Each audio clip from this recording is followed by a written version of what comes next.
Well, cool. Well, we appreciate everyone joining us in tonight. We have a great guest. We're going to talk about Tesla. And just by way of reminder, if you'd like to call in and ask questions, you're more than welcome to do that. The numbers are on your screen, 347-945-7799. Or you can ask questions in the chat room. Love to have those as well. So let's get on with our guest. Tonight we have Dr. Mark Seifer with us. Dr. Seifer has a Bachelor of Science degree from the University of Rhode Island, postgraduate work in graphology at the New School for Social Research, a master's degree from the University of Chicago, and a doctorate in psychology from Saybrook Institute. He's taught courses on consciousness at Providence College School of Continuing Education for 15 years and is presently a visiting lecturer in psychology at Roger Williams University. He is an expert on Nikola Tesla. He is the author of 8 books, one of them, I guess a couple of them about Tesla, one in particular we're going to talk about tonight. Dr. Seifer, it's very good to have you on the show with us. Welcome. You're welcome. Great to be here. Thank you for having me. So you've got quite a bio, and I didn't even read it all. There's a lot of good stuff, and that's on paranexus.org if you'd like to read that. A lot of stuff. You've been a consultant for the Biography Channel, correct? Yes. 60 Minutes and the American Experience. You're in the Marquee Who's Who in the World. A lot of stuff. You're into handwriting analysis. Looks like you've done screenplays and novels. And one of your books on transcending the speed of light, that's what you were talking about, this kind of the sequel to the Tesla book, is that correct? It has a definite sequel aspect to it because when I wrote the biography of Tesla, it's a very in-depth biography, but there were also a few questions that I myself hadn't totally answered, and I answered some of those in Transcending the Speed of Light, particularly Tesla's theory on gravity and his ether theory.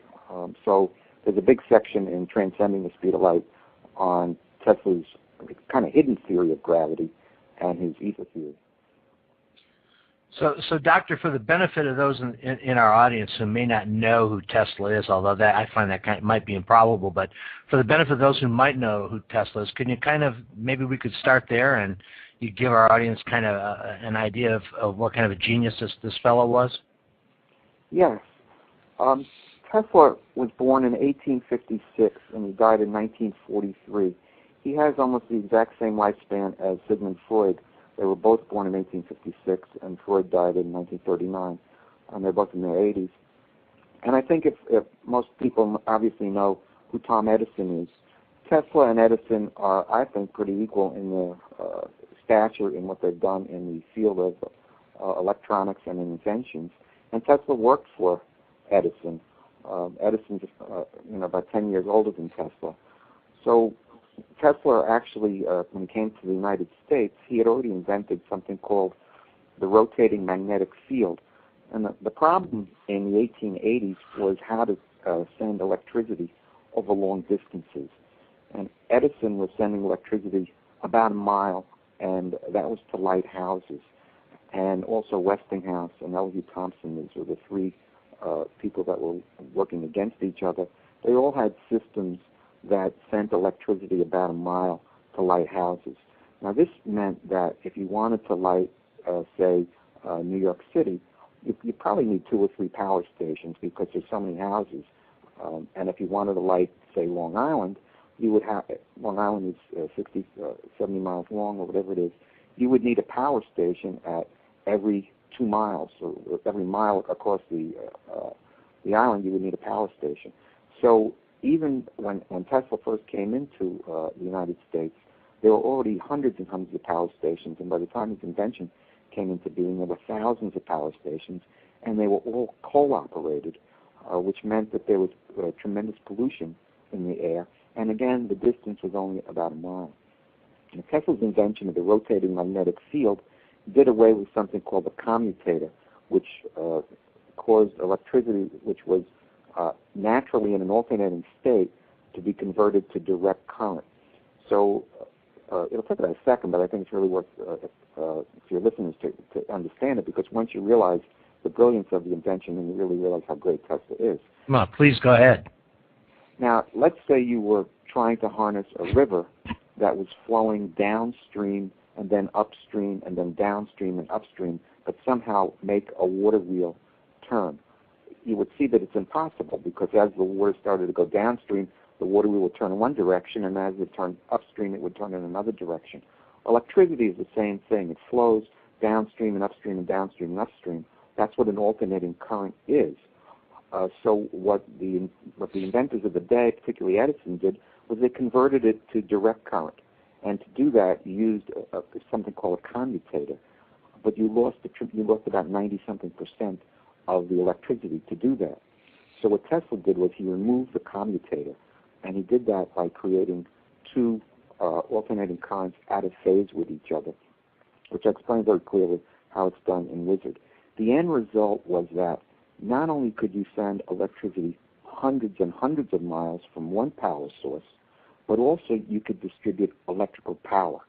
So before Tesla's invention, you could send electricity about a mile to light houses, and power dropped off over distance. So if your house was near the power station, you had bright lights.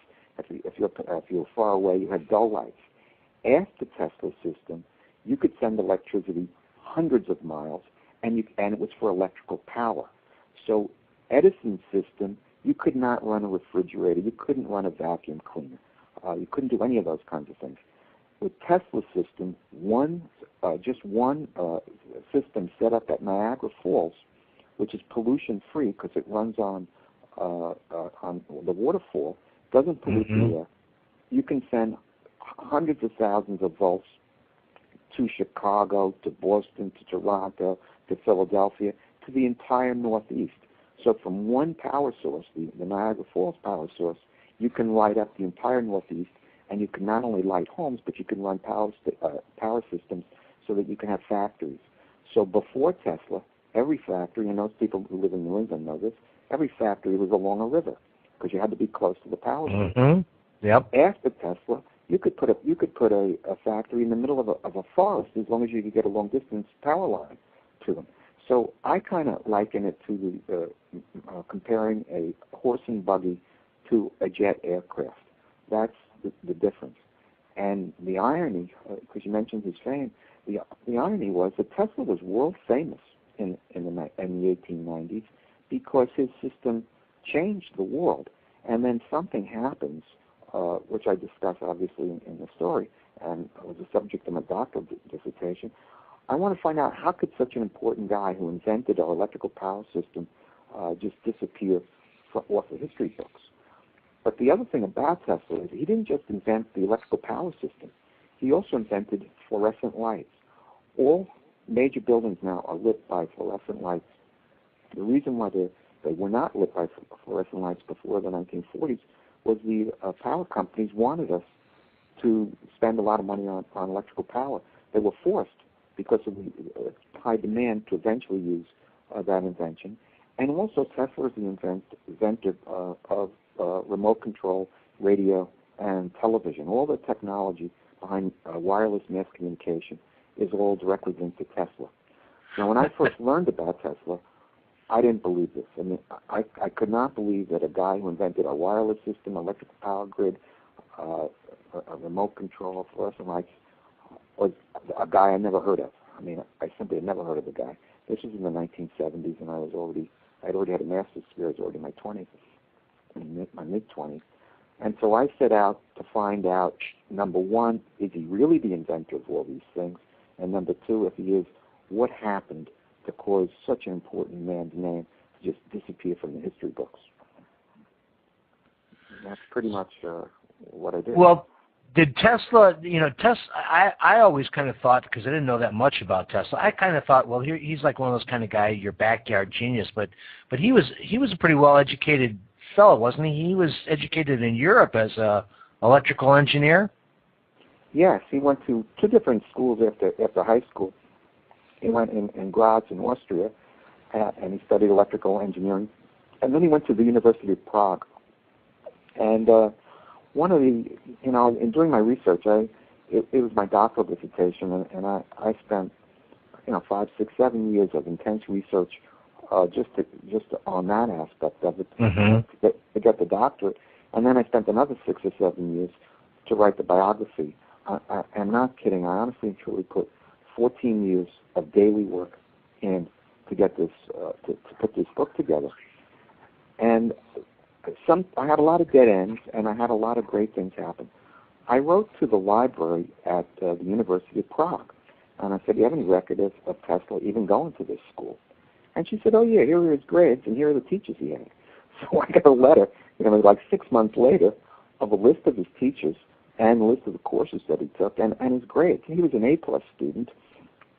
And also, I found out that one of his teachers was very, very famous. He's got a funny name. His name is Carl Stumpf, S-T-U-M-P-F. And you can look him up. He's a rather famous guy. He's in a lot of the psych books. And Stumpf was an opponent of Ernst Mach. So Mach was also teaching at the University of Prague at the time.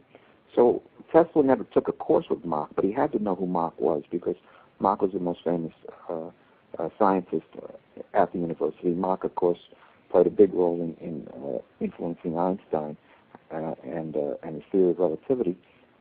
And these two guys were battling it out. And Stumpf basically believed in what became behaviorism, that everything came from outside, that all creativity stemmed from outside, which is kind of the opposite of Freud's belief that we have an unconscious that gives us creative thoughts. And Tesla, ironically, was a proponent of Stumpf's idea. In other words, as creative as Tesla was, he actually felt that all of his creativity came from some stimulus from outside him, that it didn't come from deep inside him. So he's kind of a contradictory character. But I learned a lot about his thinking once I got a list of his courses and what he took. He took most of his courses in physics and electrical engineering at Prague. And then he went to, eventually got to Paris and started working for Edison at his electrical light plant in Paris. What year was that, Doctor? Was that like around 1880s or so? Hey, let me interrupt for just a second. I need to tell our listeners that the chat room, for whatever reason, on Blog Talk Radio is not working tonight due to a third-party vendor issue. So if you're a Paranexus member, go to paranexus.org, log in, and click on the chat room on Paranexus if you'd like to join us in the chat room. It's right there on the front page. Just look for the Nexus chat, and you can join us there. So, and Dr. Cipher, if I could have you just speak up a little bit, that would be, our listeners could hear you just a little bit better. Thanks. Go ahead with your question, Grant. Yeah, I was just asking Dr. Cipher if around what time Tesla hooked up with Edison. Well, what happened was he was in college when he found out that electricity was was not working correctly, that it was that the commutator was causing this problem, and he worked on that problem and solved it in Budapest around 1881 or thereabouts. And then in 1882, he moved to Paris and he worked for Edison's electrical lamp place, and he built the first rotating magnetic field in Strasbourg in France at that time. And one of the things I discovered, I've looked in all the Edison biographies, there's no discussion of Edison traveling to Paris in 1882, but in fact, Edison met Tesla in Paris in 1882. I found a quote from Edison where he actually talks about his first meeting with Tesla. So that's how they first met. And then Tesla took the boat and he moved to the United States and worked for the Wizard of Menlo Park in New York City in 1884, and that's how their union really began. How long did they work together? It would seem like both of them, as bright as they were, both geniuses, probably I would imagine there was some friction between the two of them as well. Well, what happened was Edison was in competition with two other forces, Elihu Thomson, who had the Thomson-Houston Company, and George Westinghouse had the Westinghouse Company. Both Westinghouse and Elihu Thomson were using alternating current to light houses, but they also had commutators. In other words, they had the exact same problem that Edison had. They could only send it about a mile, and they could only light homes. But they were using AC, and Edison was using DC. So when Tesla got to New York City and he was working for Edison, he said, I have a much more efficient AC machine, which was his great invention, which ended up at Niagara Falls. Edison was blind to it because he was so mad at L.E. Thompson for stealing his light bulb, and he was in competition with Westinghouse. He didn't want to hear anything about the invention. So that invention that I explained to you, Tesla never had that conversation. He did not have a 5-minute conversation to explain to Edison what his invention was. And he worked for Edison for about a year, perfecting his DC equipment, but Edison simply would not listen, because how could you harness something that's going backwards and forwards and backwards and forwards? He just couldn't understand how it worked, because he was a very practical guy. Edison was brilliant. I'm sure he would have understood it if he'd sat down, but he was just closed because he was so mad at the other two guys. And so he promised Tesla $50,000 if Tesla would make his DC equipment more efficient. And then Tesla tried to collect, and Edison said, I was just kidding. I wasn't really going to give you $50,000. Yeah, I'll do, if you do it, I'll give you $50,000. And Tesla took him at his word. So there was a split between them, and there was a lot of animosity between them for a while. They eventually become friends again. But I'm an old guy, so I'm from the Willie Mays, Mickey Mantle days, and the competition there. And I think that it was that kind of thing. They were like Willie Mays and Mickey Mantle, these two great people that had a kind of a love-hate relationship. And they were both very popular figures with the American public at the time as well. So they probably did a little grandstanding, I would imagine. Yes, they did. And of course, the prize was who was going to harness Niagara Falls. The first big step was to who would be to harness the Chicago World's Fair of 1893. Tesla had already sold his patents to Westinghouse, and Westinghouse in the 1890s wanted to advertise that this was Tesla's idea because Tesla was world famous and he needed to support the patents. So the World's Fair of 1893 was the first city ever lit by Tesla's system. But Westinghouse couldn't use the electric light bulb, which was Edison's bulb. And so he had to use an old light bulb. It was called a stopper lamp, which was another battle that Westinghouse and Edison was having. It's kind of a funny story. Edison invented the filament, and Sawyer, who sold his patents to Westinghouse, invented the vacuum. So you have the electric light bulb is a vacuum bulb with a carbon filament. Sawyer had filled it up with nitrogen, but it was a vacuum sealed lamp, and Edison invented the filament. So they sued each other, and Sawyer actually won the first round. Edison is seen as the inventor of the light bulb, but he didn't really invent the light bulb. He and Sawyer invented it, and there were other inventors as well. But Edison won, and so Edison is seen as the winner, as the inventor of the light bulb. And when you really get into the heart and soul of it, he only invented part of it. And so when he lost the right to light the Chicago Fair, Westinghouse couldn't use the light bulb, so he had to use the old Sawyer light bulb. So when you see these pictures of the light bulbs being lit, they were inferior light bulbs filled with nitrogen. And so then the next step was, the real big prize was who would harness Niagara Falls.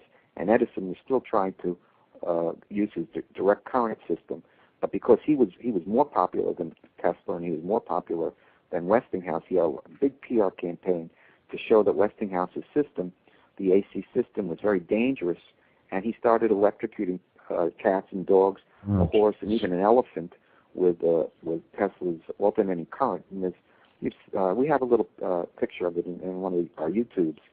We see the elephant actually being electrocuted with the Tesla system. So what Tesla figured out was how to send electricity through his body to show that AC was safe if you knew what you were doing. And so all those pictures of Tesla lit up like a Christmas tree was to try and win the battle of the currents. At that time, William Kemmler, who had murdered his wife with an axe, was the first man to be electrocuted, and this was before Niagara Falls was built. And they used the Westinghouse system, and Edison actually appeared at the trial, and he said the best way to electrocute somebody is to Westinghouse them, is to use an AC system. So there was a lot of battles there, but the big irony of the Edison side of this story is that he was in big debt. And so he went to J.P. Morgan, and Morgan wanted to combine all three companies. He wanted to combine Westinghouse, L.E. Thompson's company, and Edison's, and Westinghouse wanted nothing to do with that. So he went to L.E. Thompson. He says, "We'd like to buy you out." And L.E. Thompson says, "What do you mean buy me out? I'm profitable. You guys are in debt." So Morgan said, "All right, so you buy us out. I don't care. I just want to create a monopoly. I don't care who bought who out." And what they did was they changed the name of the Edison Electric Company to the General Electric Company. So GE is the combination of the old Edison Electric and Thomson Houston, L.E. Thompson's company, and that's how General Electric was created. And they took Edison's name off the masthead, and he never worked in electricity again. He moved into motion pictures. So his whole life changed due to the drama of this whole, the War of the Currents. That's amazing. Let me just make another announcement about the chat room. If you're listening to the program and you can't find the chat room button, that's because it's not there. Apparently Blog Talk Radio has an issue with the chat room, so it's not available tonight. If you're a Paranexus member, just go to paranexus.org and look on the index page. You got to log in, but look on the index, just the main page, and scroll down a little bit. You'll see a little picture that says Nexus Chat Rooms. Just click on it, and it will log you into the chat room there. If you don't have a Paranexus account, just register for one. I'll be monitoring it. We'll get you registered right away, and then you can go into the chat room if you have questions. If you'd like to call in, then we'd love to take your call for Dr. Cipher. And the number there is 347-945-7799. The number's on your screen. You can also use that click to talk button that's on your screen if you have a headset on your computer. So appreciate everybody's forbearance on that tonight. It's kind of a bummer, but nothing we can do about it. Atmospherics. Yeah, we'll call it atmospherics. So another question, Grant? Did you have something else on your mind? I've been the chat thing. Well, you know, the one thing that I thought was really interesting, and I think there can be a comparison, I'm sure you'll agree with me, Doctor, is the fact that these guys were riding on this technology that was a real wonderment to the folks at that time. It was like probably the equivalent of nuclear energy was to us when it came about. Wouldn't there be a parallel there? I think there would be. I mean, as far as the populace, as Joe Public was concerned, because they saw the advent of electricity as something that was absolutely marvelous, which it was. I completely agree, but I would link it more to the iPod and okay, sure, the cell phone, internet. I mean, I kind of see the Stephen Jobs, Bill Gates battle similar to the Tesla Edison battle. Bill Gates won the battle, really. I mean, 90% of all computers are IBM-compatible computers. But if you know the history of Bill Gates, I mean, I have a tremendous amount of respect for what he's done, but also I think he made a big mistake. The Macintosh computer is a much better computer. It had a Motorola chip at its basis, which was much more elegant, set up for graphic designs. I'm going back to the 1980s, and the real story, I mean, it's not a hidden story at all, is that IBM had a meeting with a guy for a disk operating system, and the guy skipped the meeting, and he had a very good system. I don't know his name, and they called the second guy on the list, who was Bill Gates, and they said to Bill, "Do you have a disk operating system?" He said, "Oh yeah, we got a disk operating system."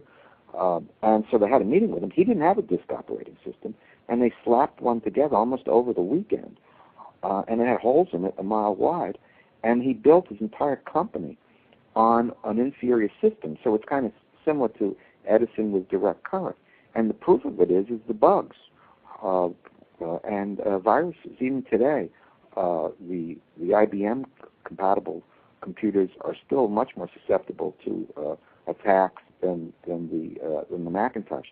Finally, now Intel does both, but it's taken about 20 years to get around this problem.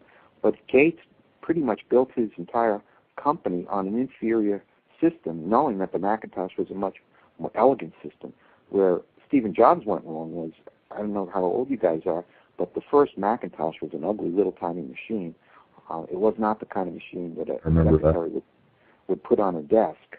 And so Stephen Jobs built his great Macintosh as it looked like a Model T Ford. It just looked like a rinky-dink thing, but it was actually a much better machine than the Gates machine, which looked like a very nice machine that fit on a desk. So he won by far the battle, but the negative result was that most of the computers sold over the last 20 years were much more inferior for doing high-level graphics, and all you have to do is speak to anybody who's in graphics and cartoons and all that stuff. They never used the IBM-compatible machines. They always used Mac-like machines. But you're talking about the wonderment. I think the wonderment of the new age, with all this high-tech stuff, is comparable.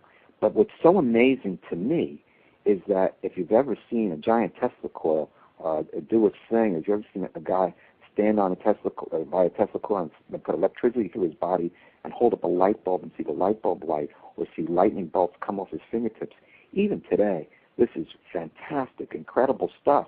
So here we are. We've been using electricity for 100 and some odd years. Back then, in the 1890s, no one had electric lighting. You can imagine it must have been. He must have seemed like a god from another planet coming to the world. Mm-hmm. And in fact, when he lectured in St. Louis and Philadelphia and New York. When he lectured in St. Louis, so many people showed up at the lecture. This was like in 1893, that they had to move it to a larger hall. And I'm talking about like 3,000 people would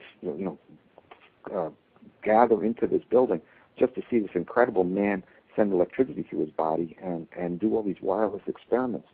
So the wonderment, I don't think, has ceased. I still think if you saw a real Tesla show today, it would be just as fascinating, just as amazing as it would have been 100 years ago. Let me ask you a question from the chat room, and we have a couple of questions. One of the questions basically is, what about Tesla's pigeon? Something about its eyes shone with a bright light when it died. Do you have any information on that? Yes. Tesla was celibate. Now, celibacy in those days is not as rare as you would think. There were a number of men that devoted themselves to science. Some of them eventually got married, but it was a known thing that people would decide that I'm going to devote my life to science and not get a wife and not get married. And that was Tesla's choice. So he never had a girlfriend. He had a girlfriend, once very early in his life, but he never really went out. He didn't date. He didn't have sex. He was celibate. And what does a man do with his need for affection? And he spent a lot of time with birds. And he would go to Bryant Park in particular, right by the New York Public Library, and he would feed the pigeons. And he would have hundreds of seeds. He'd lay down, pigeons would land on him, and some of them had broken wings, and he'd bring them back to his hotel room. And a lot of the hotels were not too happy about a guy keeping pigeons in the hotel. But the story which John O'Neill tells, he knew Tesla, and he wrote the first major biography on Tesla, is that Tesla fell in love with one of these pigeons, a white pigeon. Now, I think in some way we've all had pets. Most of us have had pets. Some pets are special. Some pets you have a deeper relationship with. And I think that he had a deep relationship with this white pigeon. And I believe the quote that when the pigeon died, something really went out of his life. He was already in his 80s. And so he had this deep affection with pigeons, which I think is a poignant side to him, because I think he certainly was a charismatic person. I talk at great length in Wizard about his relationship with Katherine Johnson. Catherine's husband was his best friend, Robert Johnson, who was the editor of Century magazine. But you read the letters between Catherine and Tesla. If you didn't know Robert existed, they look like love letters. Another thing which is not really, I don't think, appreciated about Tesla, he had a great sense of humor. They often see him as a stiff, somber guy who was unhappy. Not true at all. He was very happy. He was living at the height of the Gilded Age, the 1890s. His friends were, Mark Twain and Rudyard Kipling, people like that. He lived at the Waldorf Astoria where kings and queens would come to stay for a weekend. He knew the richest people in the world. And he had a tremendous sense of humor. And he had this, I think, a vicarious love affair with Katherine Johnson. I know you talk about parapsychology. She was very interested in mediums in those days and in telepathy. And she kept saying, I think I'm having a telepathic rapport with you.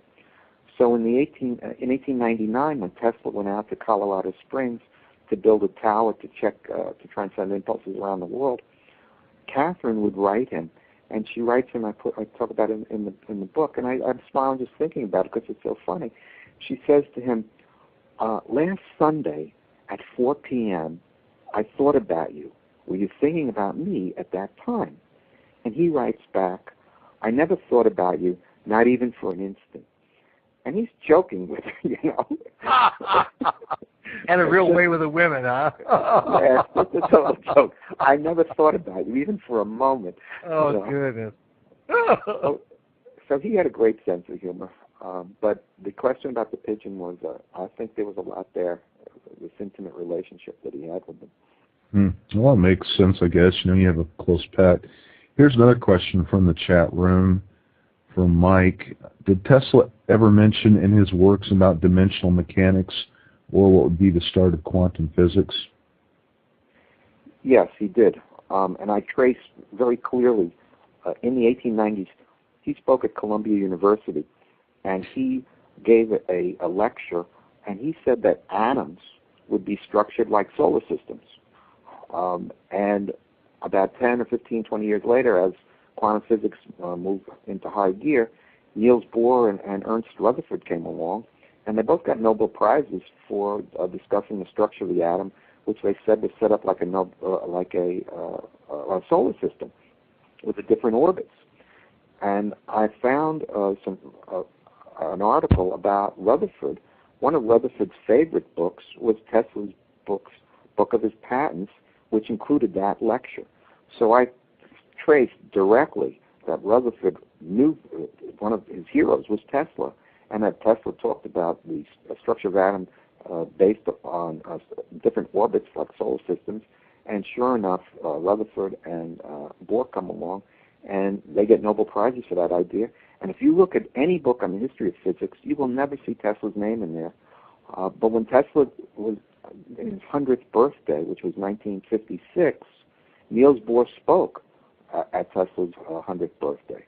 So he's a very important link. Another thing that I discovered, Tesla said that light could operate sometimes like a wave and sometimes like a particle. Albert Einstein got a Nobel Prize for saying that light worked like a particle, the photoelectric effect. They didn't give Einstein his Nobel Prize for the theory of relativity because they didn't believe him, but they gave it to him for the photoelectric effect. And you can trace the photoelectric effect right back to Tesla. And Einstein, of course, was interested in electrical engineering. I haven't found a direct link between the two of them early on. When Tesla turned 75 in 1931, Einstein wrote him a happy birthday card, but there's no real correspondence between them. But my point is that to answer this fellow, yes, the history of physics, if you study it carefully, you will see that the theory of how atoms were structured and how light had the dual property of particle and wave can be found in Tesla's lectures in the 1890s, published and presented to the London Academy of Science, to the Paris Academy of Science in person, and also at Columbia University, and also published in his books, which were in the 1890s. So did Tesla experiment or do anything further or anything at all with parapsychology or anything in that field? One of his good friends was Sir William Crookes. When he spoke at the London Academy of Science, the Royal Society of London, in about 1891 or 1892, all of the great scientists of the day were there. And Crookes was one of the most important ones. Oliver Lodge was there. his name? Like Lord Kelvin was there. Lord Raleigh won a Nobel Prize. J.J. Thomson, who got the Nobel Prize for the structure of the electron, was present at his lecture. So Tesla knew all these guys. And Crookes had invented the Crookes tube, which was the precursor to the fluorescent light. And he was one of Tesla's great friends. And if you look at the history of parapsychology, you'll see that Crookes had he was good friends with a psychic whose name was D.D. Home. And D.D. Home was able to levitate. Now, this is just unbelievable. I mean, I've studied parapsychology for a long time. I've never seen anybody levitate. Yeah. But you read Crookes, who's a very important scientist, says, I invited Home to my house, and this chair he was sitting in levitated a foot off the ground. And Crookes also was one of the first people to do telepathy studies, where one person would be in one room and someone would try to transmit a message to him in another room. And Crookes talked about parapsychology to Tesla a lot. So when Tesla was lecturing in Paris, and he was on his way to Germany, he had a vision that his mother was calling him. And he rushed to to Croatia, where she was born, where he was born, which was near the Adriatic Sea, about 150 miles from Rome. If you go right across the Adriatic, a little bit into Yugoslavia, that's where Smiljan was. And she was dying. And for a while, he thought that he had a telepathic experience with his mother, that they picked up her vibes. Huh. But the rational side of him changed his opinion, and eventually he dismissed any belief in parapsychology. And I find it so, unbelievable that the guy who invents wireless communication couldn't believe that one brain could pick up the thought of another brain. So he did for a little while, and then he later rejected it. That's interesting. Here's another question from the chat room, again by Mike. He says, I've seen pictures of Einstein and Tesla with other scientists that were supposed to be at the docks of the Philadelphia experiment. Is this true? No, that photo is a picture with Einstein and Steinmetz and a bunch of other scientists, and there's a guy standing in between Einstein and Steinmetz. He looks just like Tesla. I thought it was Tesla. And I'm going back to the 1980s, about 1985 or 86, and I spoke to Leland Anderson, who's an amazing Tesla expert who'd studied him since the 1950s. And we did research, and it's not Tesla. It's just a guy who looks like Tesla. The guy's name, just like Johnny Carson, his name is John Carson. So he looks like Tesla. And what's interesting about Steinmetz, he's a dwarf. He worked for General Electric.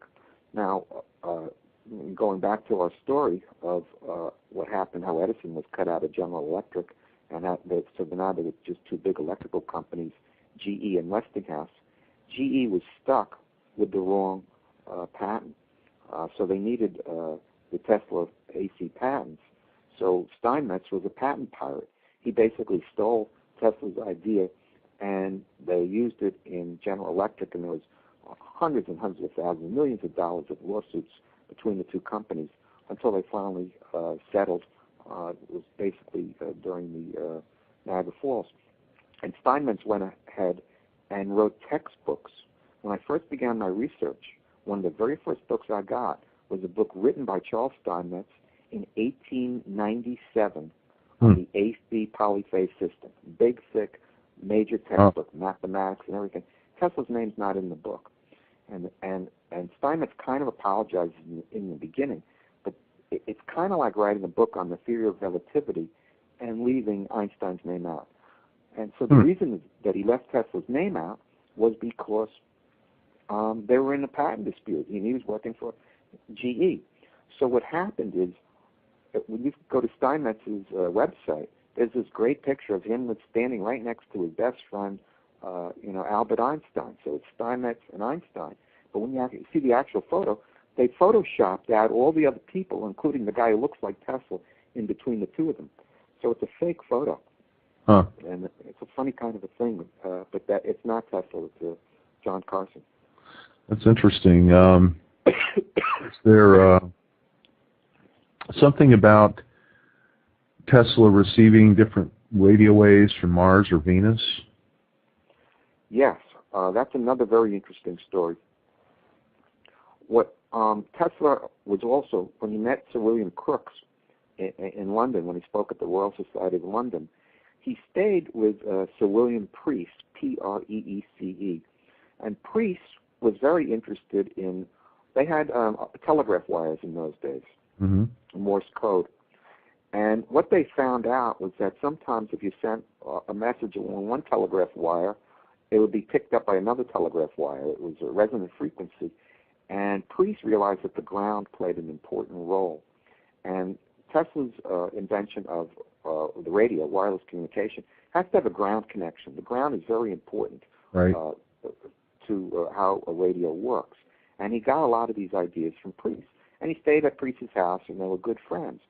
When Marconi started to do his experiments, one of the guys he hired was Preece. Now, when I was at the Tesla Museum in Belgrade, I did some research, and I looked up the Preece letters, and I found out that what Tesla said to Preece was, look, if Marconi wants my stuff, fine, I'll give it to him. And Preece went to Marconi and said, Tesla's willing to give you use of his equipment.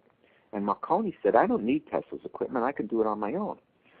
In 1901, Marconi wrote a big, huge article, and the article said that it's very easy to do wireless communication. All it takes is a Tesla coil and on and on.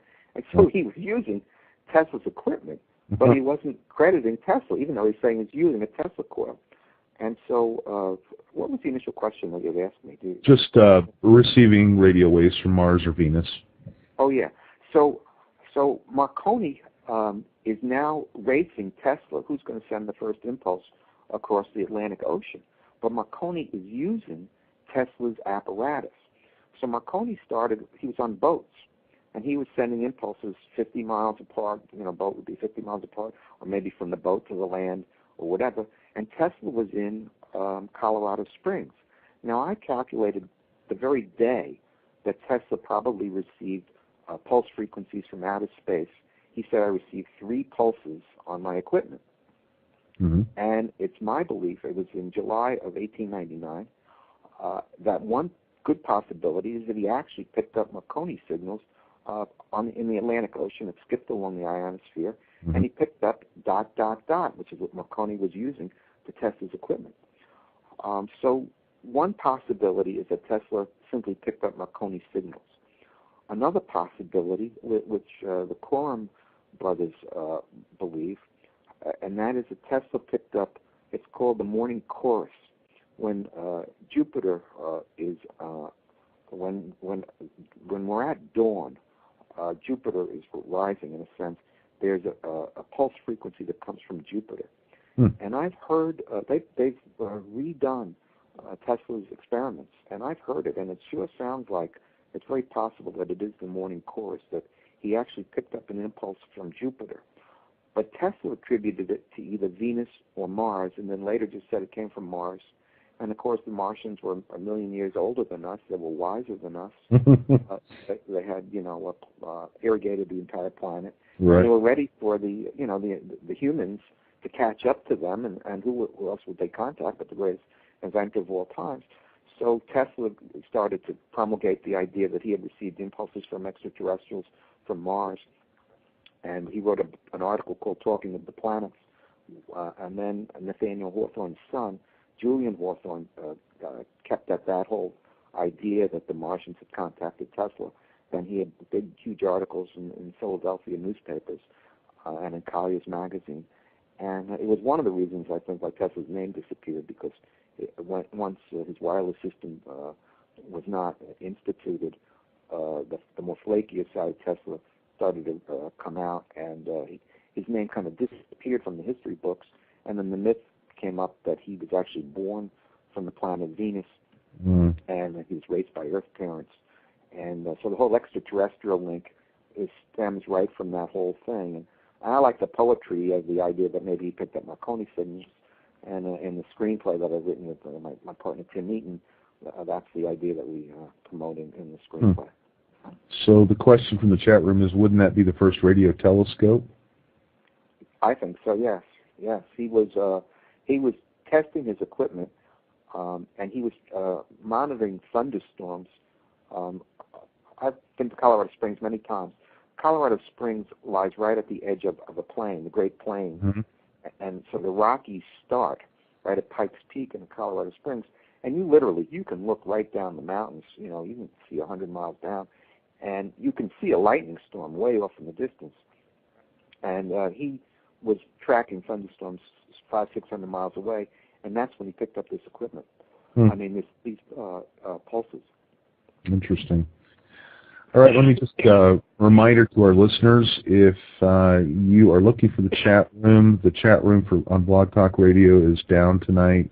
They're apparently having some issues with it. So if you'd like to join us in the Paranexus chat room, you're more than welcome. Just go to paranexus.org, log into your account, and right there on the main page, if you scroll down a little bit, there's a little link, a little button that says Nexus Chat Rooms. That's where we're at. If you don't have a Paranexus account, you can get one free. Just register, and I'm monitoring that, and we'll approve it right away. And then you can join us in the chat room. If you'd like to call in and ask Dr. Cipher questions about Tesla, then you can certainly do that. The number is there on your screen, 347-945-7799, or you can use your click-to-talk button that is on your screen. So just to clear this whole thing up, Dr. Cipher, who invented the radio? Was it Marconi or was it Tesla? I wanted to find out. That was the whole point of my doctoral dissertation, and then I obviously put it in Wizard, and I wanted to find out who really invented the radio. And there was a guy before Tesla. His name is Loomis, Loomis, and he had wireless communication, but it was so early in the game. It was actually in the early 1880s. That he was so far ahead of the curve that he didn't get any credit. I think Tesla used some of his stuff, but the real inventor of how the radio works is definitely Tesla. And Marconi stole his apparatus, but he didn't understand the apparatus. They were using different frequencies. Tesla was using continuous waves, whereas Marconi was using pulse frequencies. In other words, Marconi could only pick up Morse code. That's what he was able to send, and he had no idea how to change channels. He didn't even in Marconi's biographies on Marconi, written by his daughter, he had no idea what a different channel was. He could only transmit on one channel. One frequency. Tesla was using one frequency. Tesla was using many frequencies, many channels, and he was using continuous waves, the Tesla currents. So in order to send a photograph by means of wireless, and if you look at the history of television, the name Korn will show up, K-O-R-N. In about 1905, he was sending pictures by means of wireless. The basis of television goes back to Arthur Korn, and Arthur Korn attributes his invention, his ability to send pictures, to Tesla and to the Tesla system and to these continuous waves. So they talk about the Hertzian frequencies, but they're not really Hertzian frequencies. They're Tesla frequencies, and they are the ability to send impulses that are continuous, so you can send electrical power and also photographs and eventually pictures and obviously voice. So there was a tremendous difference between the two of them. And so what happened was Marconi got all the praise, and he really was the first person who was able to prove that he sent an impulse across the Atlantic Ocean in 1901, and he eventually gets the Nobel Prize in 1909, and Tesla was very angry at the Nobel Prize Committee because Marconi had used Tesla's apparatus. One of the amazing things I found using the Freedom of Information Act, I have a letter signed by Franklin Roosevelt. He was the Assistant Secretary of the Navy in 1915, and it's quoted in full in Wizard in the book. Marconi was suing the U.S. government because the U.S. government, as World War I was beginning, was using wireless communication, and Marconi said, you have to pay me because you're using my apparatus to communicate between ships and ship to shore. And what Roosevelt did was he looked at the history of wireless, and he found out that Tesla predated Marconi, and the letter is signed by Roosevelt at the bottom, and it says, we realize that Tesla is the initial inventor of the wireless. Let's use that information in any patent dispute litigation with Marconi. And in fact, that's exactly what happened. And then in 1943, right after Tesla died, the Supreme Court overturned Marconi and said that Tesla really is the original inventor. So there's proof many, many different ways, but I actually follow it year by year, and I can show that Marconi was about 11 or 12 years old when Tesla was doing his wireless experiments at Columbia University, at the Royal Society in London, and at the Royal Society in Paris. So he was showing the top people in the world of his stuff, and he's definitely the inventor of the wireless ahead of Marconi. Cool. So he died alone and penniless? I don't think he was really penniless. It's a very interesting story, his finances. He got, I found a letter at the museum in Belgrade. I think it was, it was in John Jacob Astor written a letter. It was to John Jacob Astor. In any event, Tesla got $500,000 from Westinghouse for the wireless patents. He got it over time, and he owed about half of it to his backers in the 1890s. But still, $250,000, even today, is a lot of money. Yeah. So he was a multi-millionaire equivalent throughout the 1890s, and he plowed it all into his equipment. And he had a fire. He lost about $500,000 worth of equipment, and Adams gave him money, $40,000, and then Astor gave him $100,000. So he was doing fine up until about 1904, 1905. So we're talking about a good 14 years where he lived like a millionaire. And then he ran out of money, and he kept trying to get more money from Morgan to complete Wardenclyffe. I can talk about that a little later, but I'll talk about his finances. And then after Morgan died, he got money from Morgan's son, about $20,000 around 1910, 1914, to build turbines, steam turbines. And when you track the monies that he got from Alice Chalmers or whatever, financially he was doing pretty well. He had secretaries, he had an office, he had a laboratory. But as he got older, so we're talking about when he was already in his late 60s, early 70s, he was then running out of money. And Hugo Gernsback had the sci-fi magazines, and he basically shamed the Westinghouse company into giving Tesla money. And so they provided money for his housing. So when he lived at the Hotel New Yorker for the last 10 years of his life, he didn't pay a cent for his rent. It was paid by the Westinghouse company, and also Yugoslavia had given him a pension. And he was making money on the side, too. So he never really was penniless. He really wasn't. But he certainly was a lot poorer in the last 10 or 15 years of his life as compared to the multimillionaire high lifestyle that he had when he was in his 40s and 50s. Yeah, that's interesting. We'll talk about his fascination with the number 3 and so forth when we come back on the second half of the show here. We're coming up toward the top of the hour, and we appreciate those of you who have joined us in the chat room. Again, the Blog Talk Radio chat room is down tonight, so if you're looking for the chat, come on down to paranexus.org. If you're a member, log in and join us in the chat room. If you're not a member, you can register for free and get access to the chat room. And just look on the main page for the chat room button, a little picture there that says Nexus Chat Rooms, and you can join us there. We're going to take a break in just a moment, and we're talking with Dr. Mark Cypher about Tesla, and we've got some other things to also discuss before the show is over. So if you'll hang in there with us, we'll be back in just a minute. And welcome back, everyone, to Paranexus Universe. This is Doug Kelly here with Grant Rubin-Dunst. We're having a nice discussion with Dr. Cypher. Welcome back, Dr. Cypher. Thank you. And just as a reminder for anybody who's just joining us, the chat room on Blog Talk Radio is down, so join us in the Paranexus chat room. It's on paranexus.org. If you're a member, log in. Scroll down about halfway on the front page and look for the button that says Nexus Chat Rooms. That's where we're at.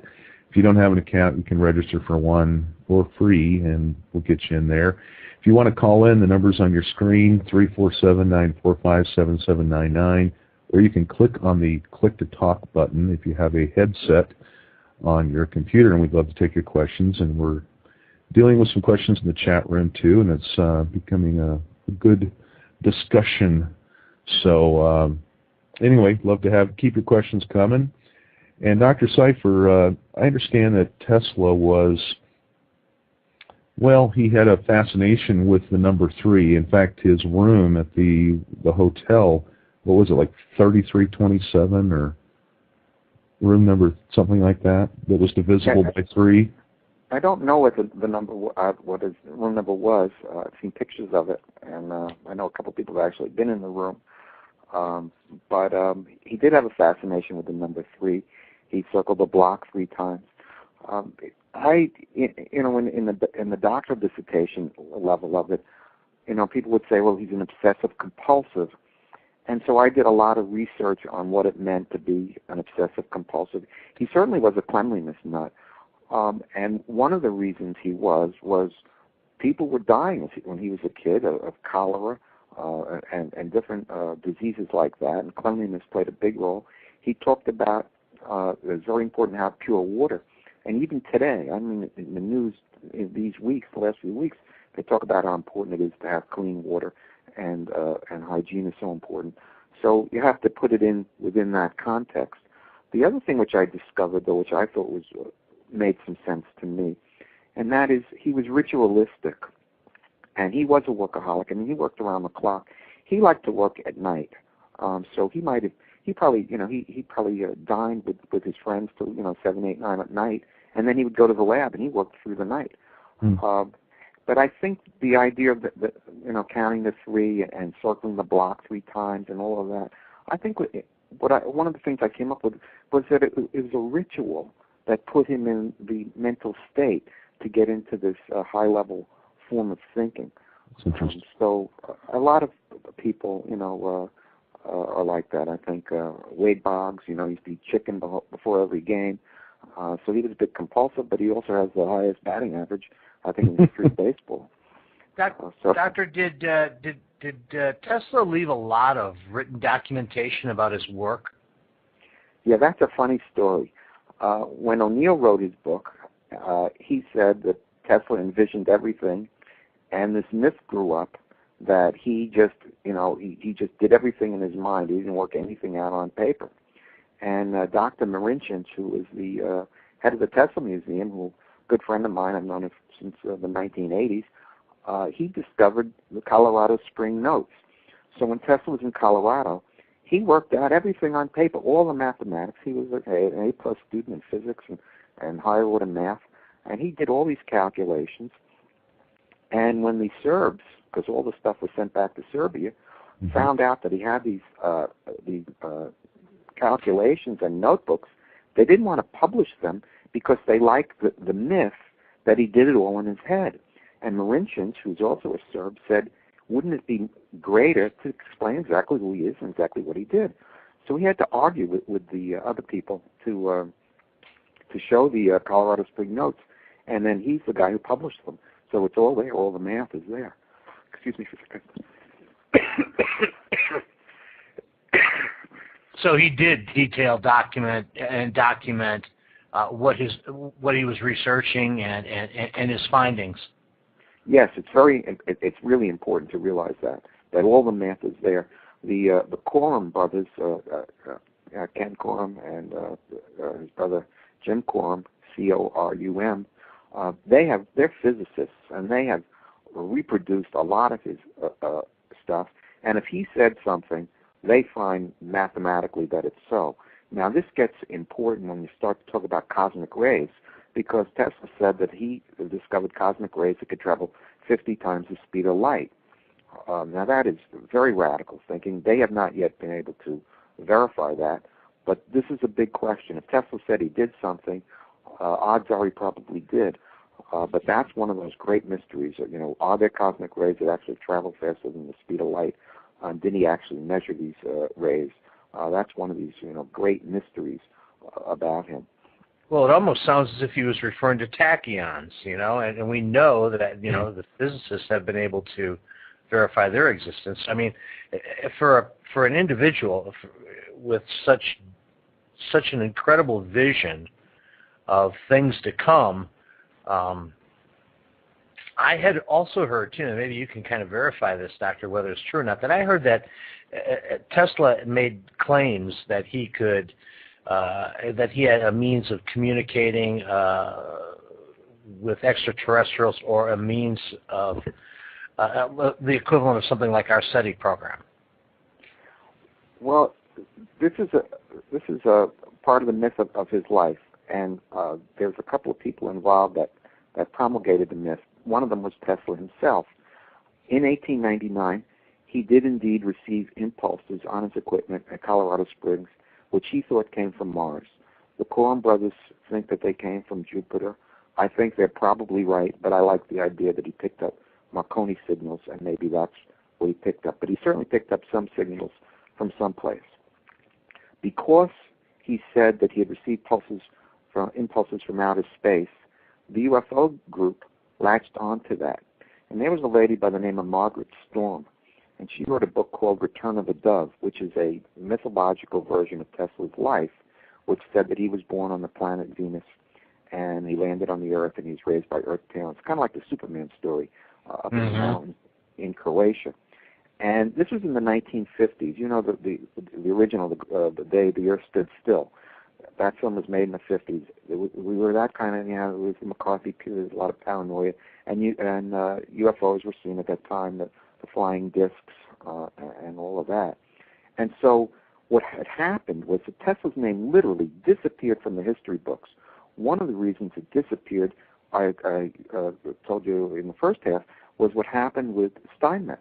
Here's a guy who's writing textbooks on the AC polyphase system, which are being used by college students for the next 30, 50 years. They're learning all about the AC polyphase system. They never heard of Tesla. They heard of Steinmetz. For all they knew, Steinmetz is the inventor of this. So there are a number of reasons why Tesla's name was disappeared, and it was kept alive in the UFO circles. I was teaching parapsychology in the 1970s. I was teaching, out-of-body experiences, telepathy, and life after death, and all that kind of stuff. And one of my best friends, Howard Smuckler, was teaching UFOs. And he had gotten a magazine called Ancient Astronauts, and the premise of the magazine was that there were extraterrestrials that had helped build the pyramids and all that kind of stuff. And I was writing articles for him. And I went down to New York, and I was researching Lapsang Lapa, who turned out to be a Caucasian guy who said that it was a Tibetan had taken over his body and was writing these books, The Third Eye. And they're great books. He's written about 14 books. And so I was writing a lead article on Lapsang Lapa, and that's how I discovered Tesla. I discovered Tesla in a book written by Margaret Storm, where she lists all the great avatars. Lapa was one, Jesus was one, and then there's this guy Tesla who invented all these inventions. I never heard of the guy, but I was in the New York Public Library, and I found that, indeed, he really lived. And I forget the company, but there was a UFO company. I used to get mailings from them, and Tesla's name was listed, and they actually had a list of his patents. And so I got a book of his patents. It's like a 700-page book. And so his name was kept alive in the UFO circles. And Prodigal Genius, the original Tesla biography written by O'Neill, was sold by the occult bookstores. You couldn't get them in the normal bookstores. So the UFO people are really the people that kept Tesla's name alive. It's an irony. And there was a lot less information on Tesla in the 1970s when I began my research than today, now with the Internet, etc. One of the things you would ask, how come Tesla is still not well known? I think there's a bifurcation which has occurred. In other words, there's a group of people that know humans are telepathic. We know that we've been visited by some extraterrestrials, that they're out there, the crop circles and all that. And these kinds of people, they know about Tesla. And then there's another group that that are, in a sense, they live more closed lives, and they go through life. They don't really question anything. And a lot of these people never heard of Tesla. So you've got these two different groups: the seekers, who are open-minded and looking enough for these possibilities, and then the other group, which is the masses who blindly follow, Bush into Iraq and all of that kind of stuff. So you got these, you got these two groups. Well, it's really a shame though that a guy with genius of his magnitude has been relegated to to the fact that a lot of people really don't know about him or don't know what a great genius it was and the contribution he made. And that's kind of mind-boggling. And, it makes me kind of wonder, and of course, if this is a myth, please put it to rest, Doctor. But I had read someplace, or I recall, that when Tesla died, supposedly the story, as the truth is, it could be myth, is that the FBI came in and confiscated all of his works. Is there any truth to that? Yes, and I have a giant chapter in Wizard on the papers, the secret Tesla papers. I wrote to the Freedom of Information Act, and I got the FBI files, a big giant thick file. It took me 2 years to get it. So I had to wait 2 years. That's a long time. And I also wrote to the CIA and the Office of Alien Property and other places, and I got a lot of papers on his stuff, and I put everything I know is in Wizard. I didn't hold anything back. I'm not like holding secret stuff back. It's all in the book, and I track exactly what happened. One of the problems was Tesla had invented a particle beam weapon, and what Tesla realized is let's say you shine a flashlight off into the distance, the light spreads apart. So if you have a death ray, if you want to send a death ray over a long period of time, it's going to spread apart. So he used his brain to figure out, how can I send a single stream? He had worked with laser beams, but he didn't totally realize what he had discovered. And I prove, I think, that he invented the laser beam, but he didn't really exploit it to the level that he should have. And the people who get credit for the laser beam deserve the credits they got, because Tesla simply didn't exploit it. But he figured out that if I could send a single particle, the particle beam, it would never spread out. They were little tiny pellets. Now, Tesla, as a child, had worked with a pop gun. I don't know if you ever had a pop gun, but it had a cork at the end of it, and you press some air into it, all of a sudden the cork will explode out, and it's usually attached by a string. Mm-hmm. That's how the pop gun worked. So it uses a repelling force. The air repels this cork out. Now, what Tesla invented was the idea that if you created a belt of, say, negative ions going around and around and around in a circle, and you had a cannon with a hole in it, and you had ions of the same exact charge, when a negative charged pellet would interact with the negative belt of electrons, it would be repelled, and it would be shot out, the cannon. That's what the particle beam weapon was.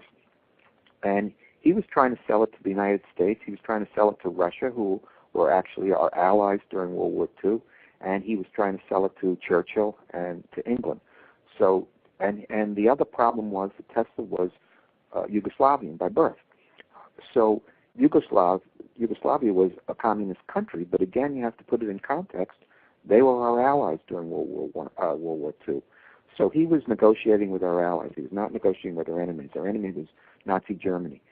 And the Yugoslavs, Tesla is a huge hero. He's on the $1 bill in Yugoslavia. They thought Tesla, even this 80-something-year-old man, was going to come back to Yugoslavia and put up his particle beam weapons and Star Wars technology and shoot down incoming planes and protect them from the Nazis. So J. Edgar Hoover was following him around. His nephew, Sava Kasanovich, was the ambassador from this communist country called Yugoslavia. So when Tesla died, all of his papers were impounded, were collected, and he was also working with the War Department. And I have the letters on a lot of that research in Wizard, where you can see the letters back and forth. And he was showing them how the particle beam weapon worked. No one knew about this. O'Neill didn't know about this. Nobody knew about it. And it was hidden away in the archives. And after he died, the Office of Alien Property kept his papers for about 10 years. And the FBI and different people, a guy from MIT named Trump, went in and microfilmed and photographed all of this stuff. And he didn't think much of it. He was arrogant. Trump was arrogant and didn't realize that Tesla invented a particle beam weapon. And I discovered, with the help of Tom Bearden, an article that was in Aviation Weekly, I think, and it was a drawing of a particle beam weapon that the Russians had. And when Andrea Puharich finally he got a hold of the papers. He presented them at Colorado Springs in 1984, where I was speaking, and he showed the world Tesla's patent for the particle beam weapon, and lo and behold, it exactly matched the Russian design, which had been released about 10 years earlier in Aviation Weekly. So there was a lot of evidence that the particle beam weapon, we were stupid. We sent all of that stuff back to Yugoslavia, and they gave it to the Russians, and they've got a lot of the secret papers. One of the reasons I think Tesla is not well known is because he himself kept some of this stuff secret. Now, this he had to keep secret because it was a secret weapon. But he also had a secret theory on gravity, and it took me years to figure it out. I put a little bit in Wizard, but then in the new book I wrote, Transcending the Speed of Light, I really explained what his theory of gravity is, and it has military applications, but I'm more interested in cosmology and how it links to the structure of the universe. So what I wrote in Wizard was one little sentence. I've read everything ever been written about Tesla. He was interviewed by a very famous reporter, Alsop, A-L-S-O-P. They were brothers that wrote for the New York Times. And he told Alsop that the sun was absorbing more energy than it was radiating. Now, if you think about that, that is a bizarre thought. The sun is absorbing more energy than it's radiating. We all know what it's like to get a sunburn. Yeah. So I put that in there, but it took me a couple of years after I wrote the book to totally figure out what the heck he meant by that. And the more I thought about it, the more I realized he's got to be right. I mean, otherwise this thing would be would disappear. It would just burn up. I mean, it would use up all of its energy. But if it's absorbing energy, then it could keep going. And that is linked to his theory of gravity and his theory of the ether, which was opposed by Albert Einstein. So in my next book, Transcending the Speed of Light, I discuss Einstein's theory of relativity and what's wrong with the theory. You were just mentioning tachyons. Einstein said nothing could travel faster than the speed of light. We know our mind is not bound by the speed of light. You know, time slows down as you approach the speed of light. We all know what it's like to, I teach college. Part of me is still a college kid. I mean, I just turned 60, and I'm still a college kid in my head. I mean, I remember the friends I had, the things we did. Time doesn't matter at all to the mind. Am I right? Right. So we're transcending time all the time. The mind is non-local. Exactly. And so clearly our mind is not in a physical dimension, but it is in let's say it's in a hyperphysical dimension. It's part of the universe, or the the physical universe, but it's in another dimension. And what Einstein did was he said nothing could travel faster than the speed of light, but he also said that he didn't ultimately say that the ether didn't exist, but he said you didn't need the ether. So in order for light to get from the sun to the earth, it could travel like a particle, and it could travel like a bullet. And so he did away with the necessity of the ether. And Tesla took him on. He said, because Einstein said that space was curved around stars. And Tesla said, how could nothing be curved? How could space be curved? The reason why light bends around stars is it's being attracted by a force field. That made a lot more sense to me. And I was working with a physicist who was a student of Werner Heisenberg's, Edwin Gora, who's in the Transcending the Speed of Light book. And he said they might be talking about the same thing, but just looking at it differently. But here's what happened in Einstein's case. As I'm writing the new book, I am reading and also listening to on tape the book, the new Einstein biography by Walter Isaacson, an excellent book. And he follows Einstein's life through his letters, and it's a really good book. There's some things that are missing from Isaacson's book, like Minkowski barely makes a dent in the book. But Isaacson is, like everybody else who writes about Einstein, they bow down to the great thinker. They're unable to criticize this guy. But what happened with Einstein was Einstein had set up a universe with empty space, with particles traveling like bullets. Meanwhile, de Broglie came along about 1917 or thereabouts with wave mechanics. Now, he knew that they all know that particles can act like waves and they can act like particles. What de Broglie did was he emphasized the wave-like aspect of the particle.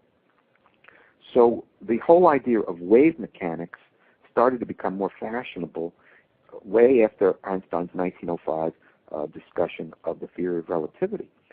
So Einstein started to rethink his structure of the universe, and he started to get back to the ether was important. And in 1920, he went to Leiden University, where Max Planck was teaching, and Lorentz was teaching, and he talked about the ether, and that the ether really existed. But it was too late. They had 15 years of this theory of relativity. The ether didn't exist. Tesla insisted that the ether existed. He also insisted that the sun was absorbing more energy than was radiating. So I put those two facts together, and I also did a lot of research on the ether on the internet, and I pieced together what I think is essentially what became Einstein's grand unification theory. There are four forces to the universe. There is electromagnetism, gravity, the strong nuclear force, and the weak nuclear force. According to physicists, that's it. Those four forces explain everything. Gravity holds planets together. Electromagnetism holds molecules together. The strong force holds the nucleus inside the atom together. And the weak force holds the neutron together, an electron and a proton inside the nucleus. That's it. I argue in transcending the speed of light, we need a fifth force, which is consciousness. Right. So there's got to be at least five. But what happened with Einstein was he tried for the last 40 years of his life to combine gravity with electromagnetism. He couldn't do it. The reason he couldn't do it was because he did away with the ether. And here's what I think the new paradigm should be. When Tesla said that the sun is absorbing energy, he's talking about what gravity is. So if you're on the Earth and you jump up, the reason you fall back down to the ground is not because of some mystical attraction between the planets. The planet itself and all of matter is absorbing energy all of the time. It's absorbing ether. Ether is from a hyperphysical realm. It's a realm that travels faster than the speed of light, a tachyonic realm. And that realm is stepped down through the elementary particles, through the electrons and protons, and that's what keeps them spinning. So if you look at the structure of an atom, you have a nucleus in the center, and then you have, say, an electron traveling around the atom. That electron is spinning as a top. It's spinning on its own axis as it's going around the atom. What is keeping that electron spinning? That's what the question I asked myself. And I got the answer. It's absorbing ether. It's absorbing energy all of the time, and it's converting that energy into electromagnetic forces. So here, that is Einstein's dream of grand unification. You have to go back and study Tesla's theories to realize that Tesla was right, that the ether is what ether is. It's being absorbed by matter all the time, and what we call gravity is really the absorption of ether by the matter on the Earth. We're like in the way. One of the on the internet, I read this one article which I thought was neat. Let's say I have a big giant fan blowing into a room, and a fly is on a screen, and the fly can't get off the screen because every time it flies away, the fan blows it back onto the screen. That's what we are. We're like the fly on the screen. So we can't escape the Earth because the Earth is absorbing energy all of the time. That's what gravity is. Now here's where I took a real quantum leap in my thinking. A good friend of mine is Uri Geller, who is a psychic, and he bends objects, and a lot of people don't believe him. But I suggest anybody who doesn't believe Uri Geller, get the book, The Geller Papers. These are 17 scientists all around the world that studied him, think tanks, including Stanford Research Institute, in the 1970s, and he passed every test you can possibly imagine. Now, I've seen him bend a few things, and Senator Pell, who just passed away, saw him bend objects. And Pell mentioned, and I've seen when Geller bends something, it bends against gravity.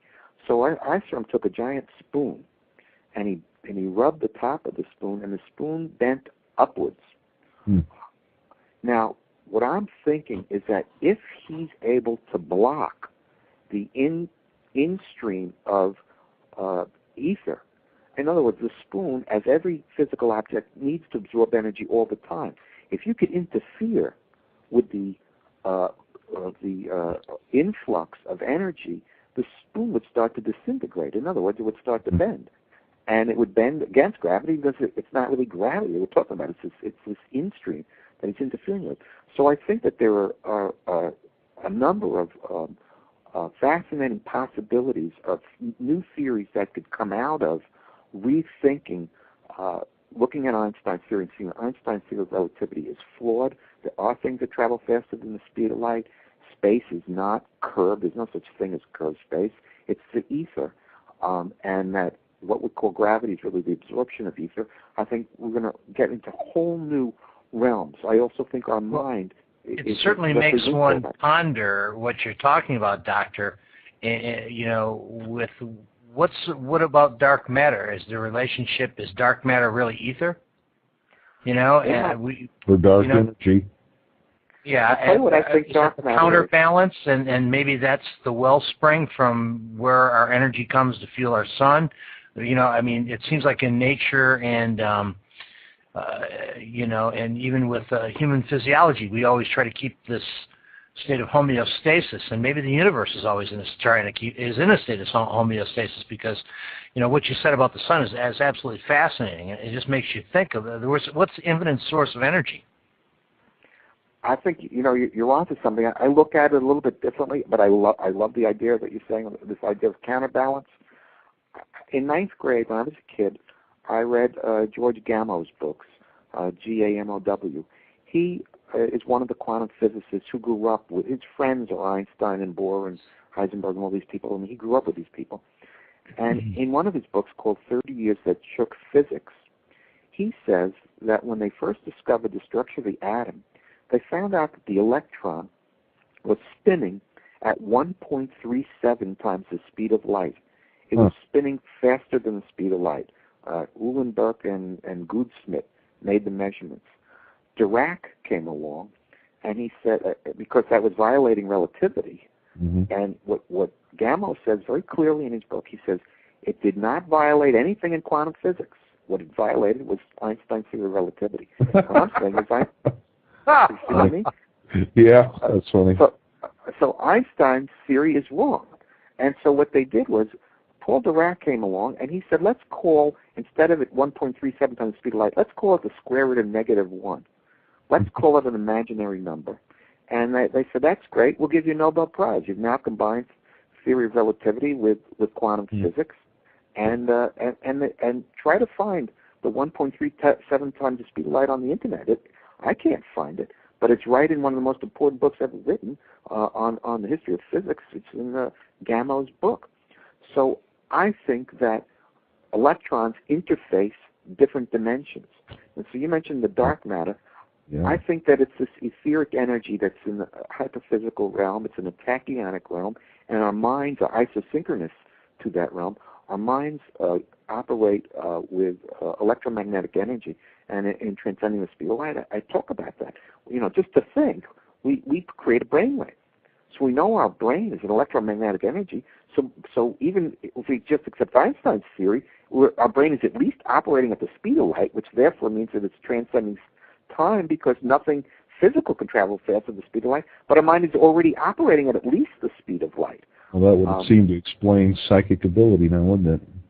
Yes, and I think the whole non-locality idea and hyperdimension. Precognition. Precognition is I have a whole chapter on precognition in there. And which book now? Which book are we talking about here? This is Transcending the Speed of Light. And we haven't mentioned your website. Would you mention your website and the two book titles we're talking about tonight?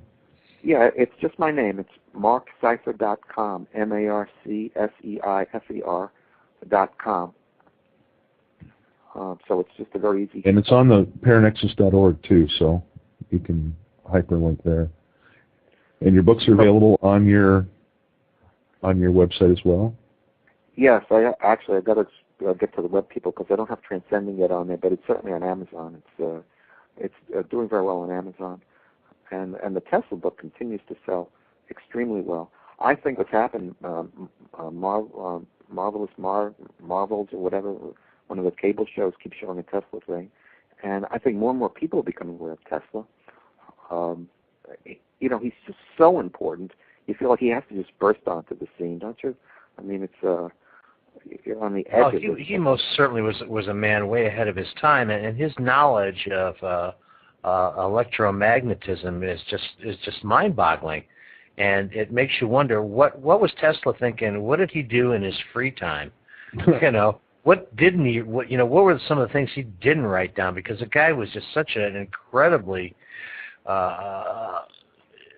intelligent and perceptive and innovative thinker that it just boggles the mind to think what he might have been pondering in his spare time.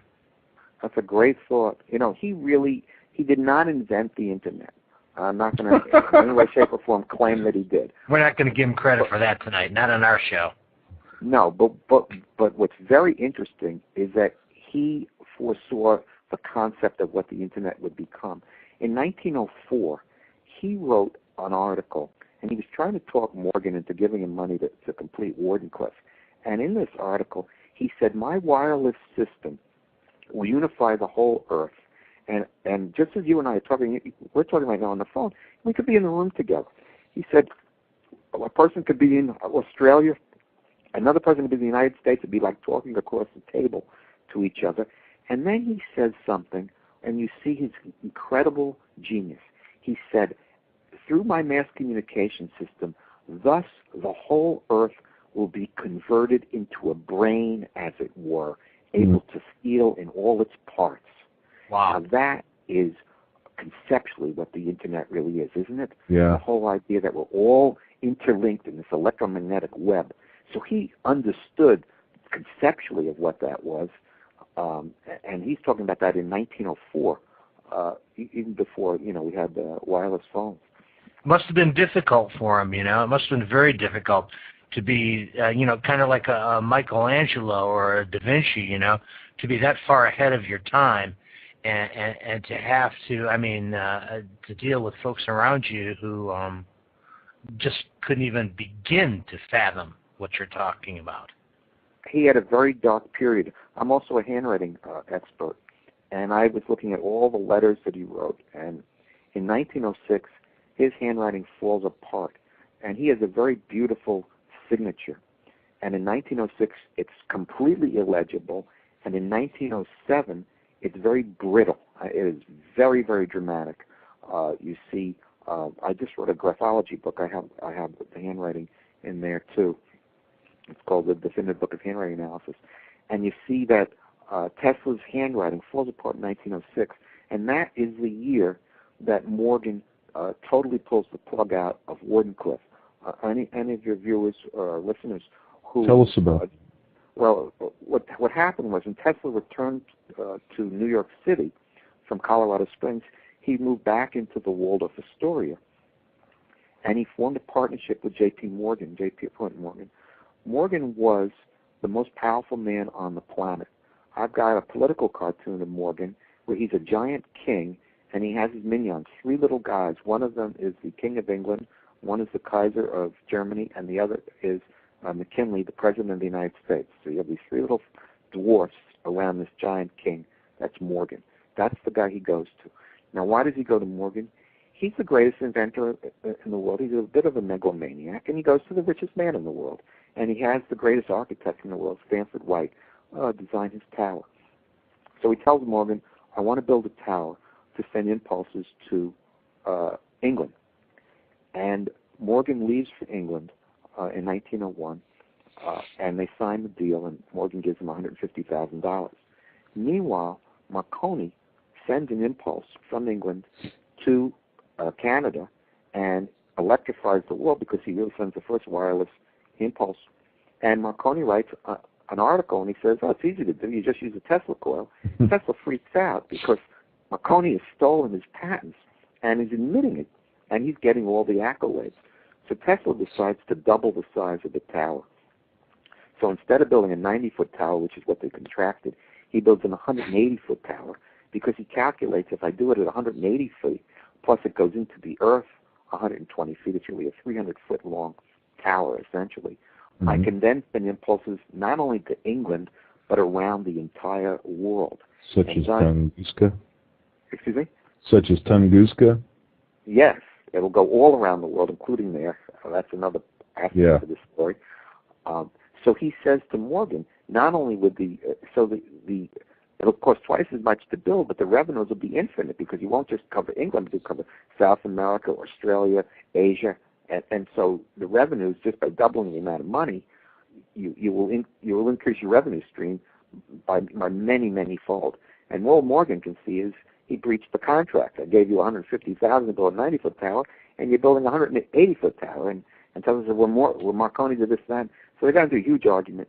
And Tesla was pleading with Morgan, and there's 60 letters between them. And it took me literally 2 years, because you can hardly read these things, to map them out, put them in order, figure them out, and figure out exactly what was happening in history during all these times. McKinley gets assassinated during this time. There's a stock market crash, which Morgan is responsible for. And Tesla's pleading with him, I need $75,000 more. I will advance the world a century.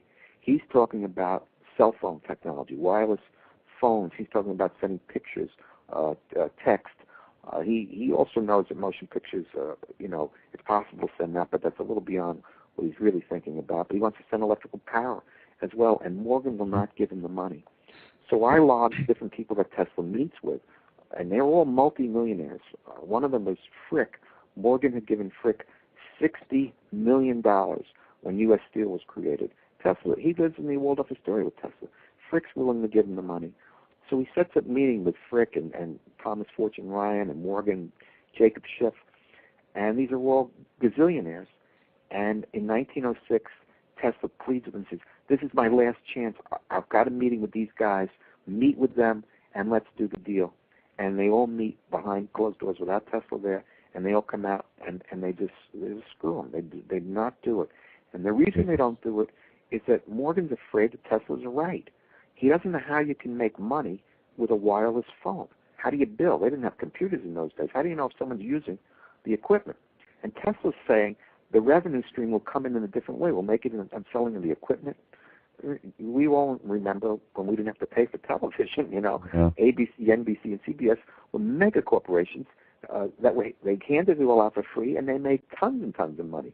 So he was looking at it from an entirely different way. So unfortunately, Wardenclyffe was never built, and the final straw happens in 1906, and his handwriting falls apart, and I discover a nervous breakdown that he has. Now, you talked about how hard it is to live with all of that. In the end of Wizard, I talk about Edwin Armstrong. Edwin Armstrong's hero was Tesla. Edwin Armstrong is the inventor of AM and FM radio. They're now switching to digital, but up until February 17th or whatever the date they're going to switch over, how many of you, do you know that you can pick up, I can pick up one television station on my radio. I pick up ABC. It's the same frequency, but it's off the dial. It's at the very edge of the dial. Sarnoff, who started NBC, stole the use of the FM frequencies to create the television frequencies, and he said, it's my idea, not yours, Mr. Armstrong. And Armstrong, who was a millionaire, got into a legal battle with him, and he committed suicide. He jumped out of a building in the 1950s. Armstrong did? Armstrong did.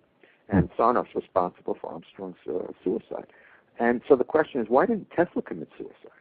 I mean, Tesla had this great plan. In 1906, he's ready to advance the world a century. He's invested about $300,000. He borrowed money from his family. He borrowed money from the Johnsons.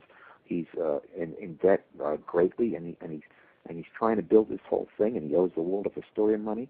And it's 1906. He lives through the 1940s. He lives another almost 40 more years. So I think he had tremendous fortitude, a transcendent view of the world, and he was able to go through a very dark period and come out.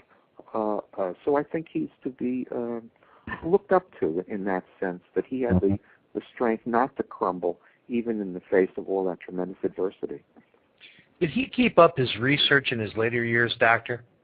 I mean, did he quietly keep his research? I mean, it would seem like a guy like Tesla wouldn't have, even though he may have faded from the public view, I would think he would have too many things going on to just up and put himself out to pasture.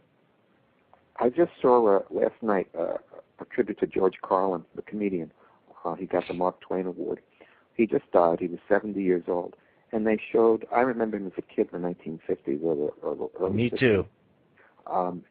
He was creative his whole life. His last few stand-up routines were amazing. He never stopped creating. And I think Carlin is a genius in comedy. Tesla was like that. He never stopped creating.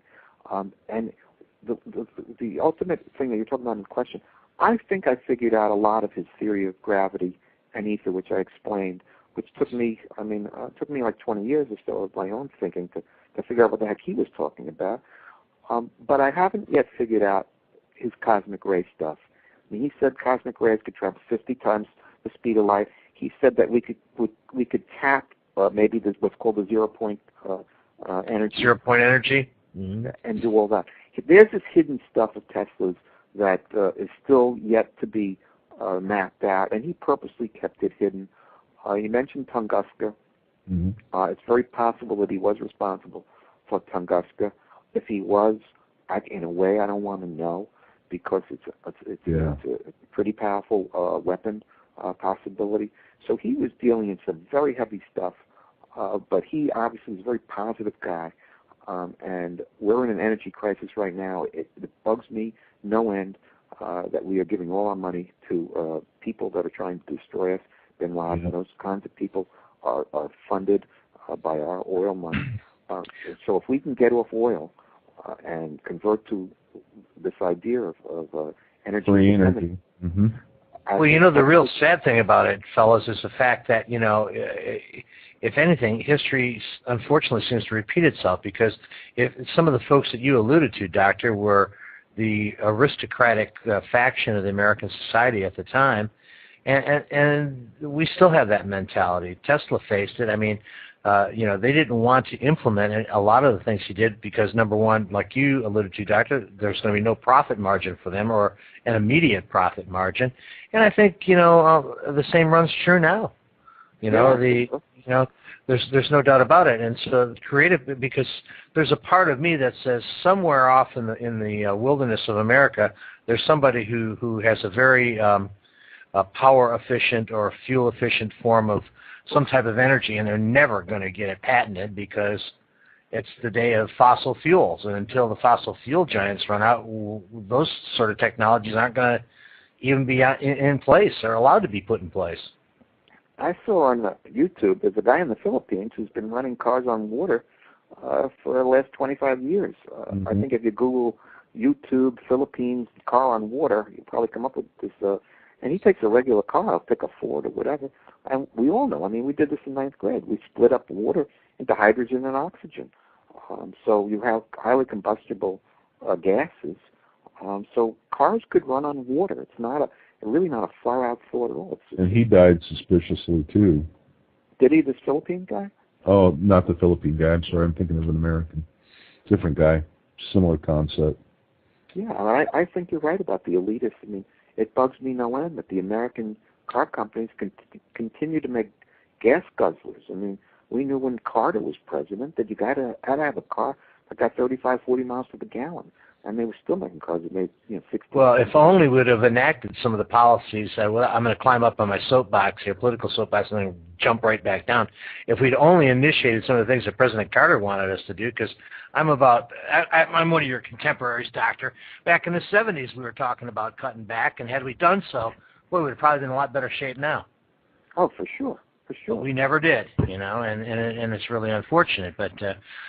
it's just it seems to be a sad fact that when you have people that have that kind of genius or that kind of ability to foresee things and are not interested in the profit, but they're more interested in the betterment of humanity or to make humanity's life better.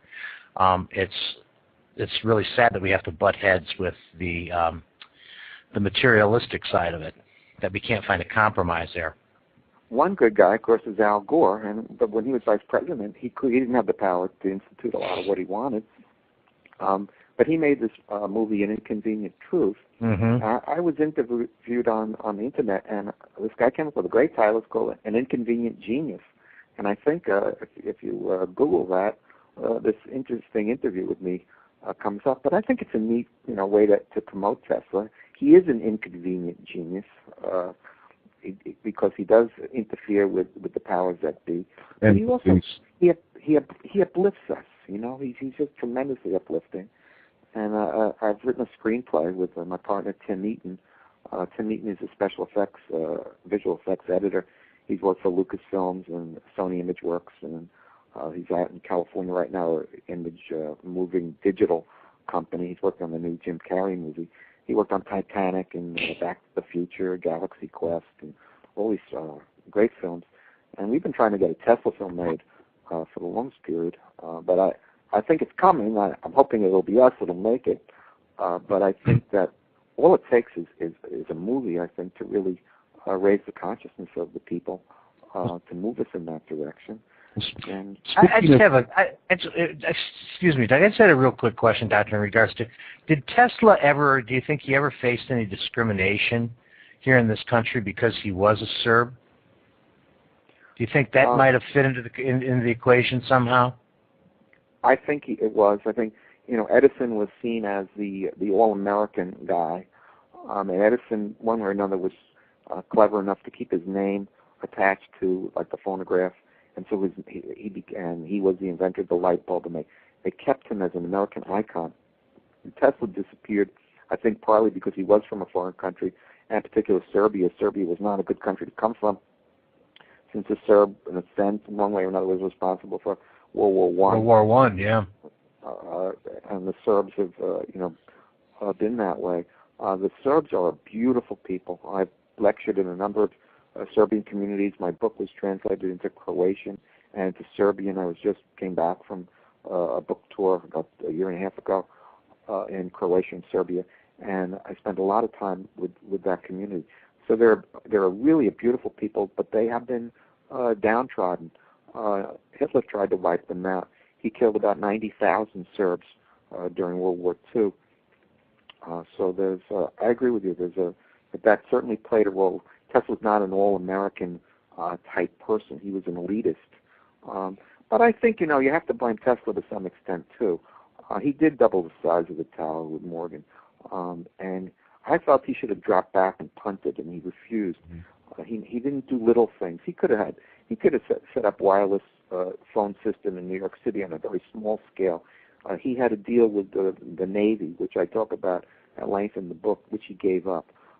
He could have put in his wireless system with Navy contracts. They didn't want to pay him enough, but he wanted to do the big giant thing or do nothing.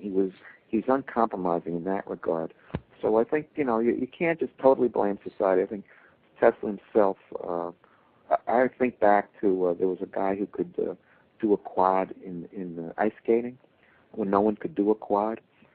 And I remember, this guy kept trying to do the quad, and when he hit it, you would feel amazed. But he would try it all the time, and he would not succeed. And I don't even know his name. He just disappeared, And he was trying to do too much.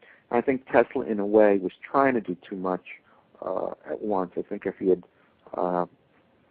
started a little bit slower, a little bit more piecemeal, Marconi got great leverage out of just sending ... across the ocean. Tesla could have done that with one hand tied behind his back, but he wanted to send voice, pictures, and power, and he also wanted to light up the shipping lanes.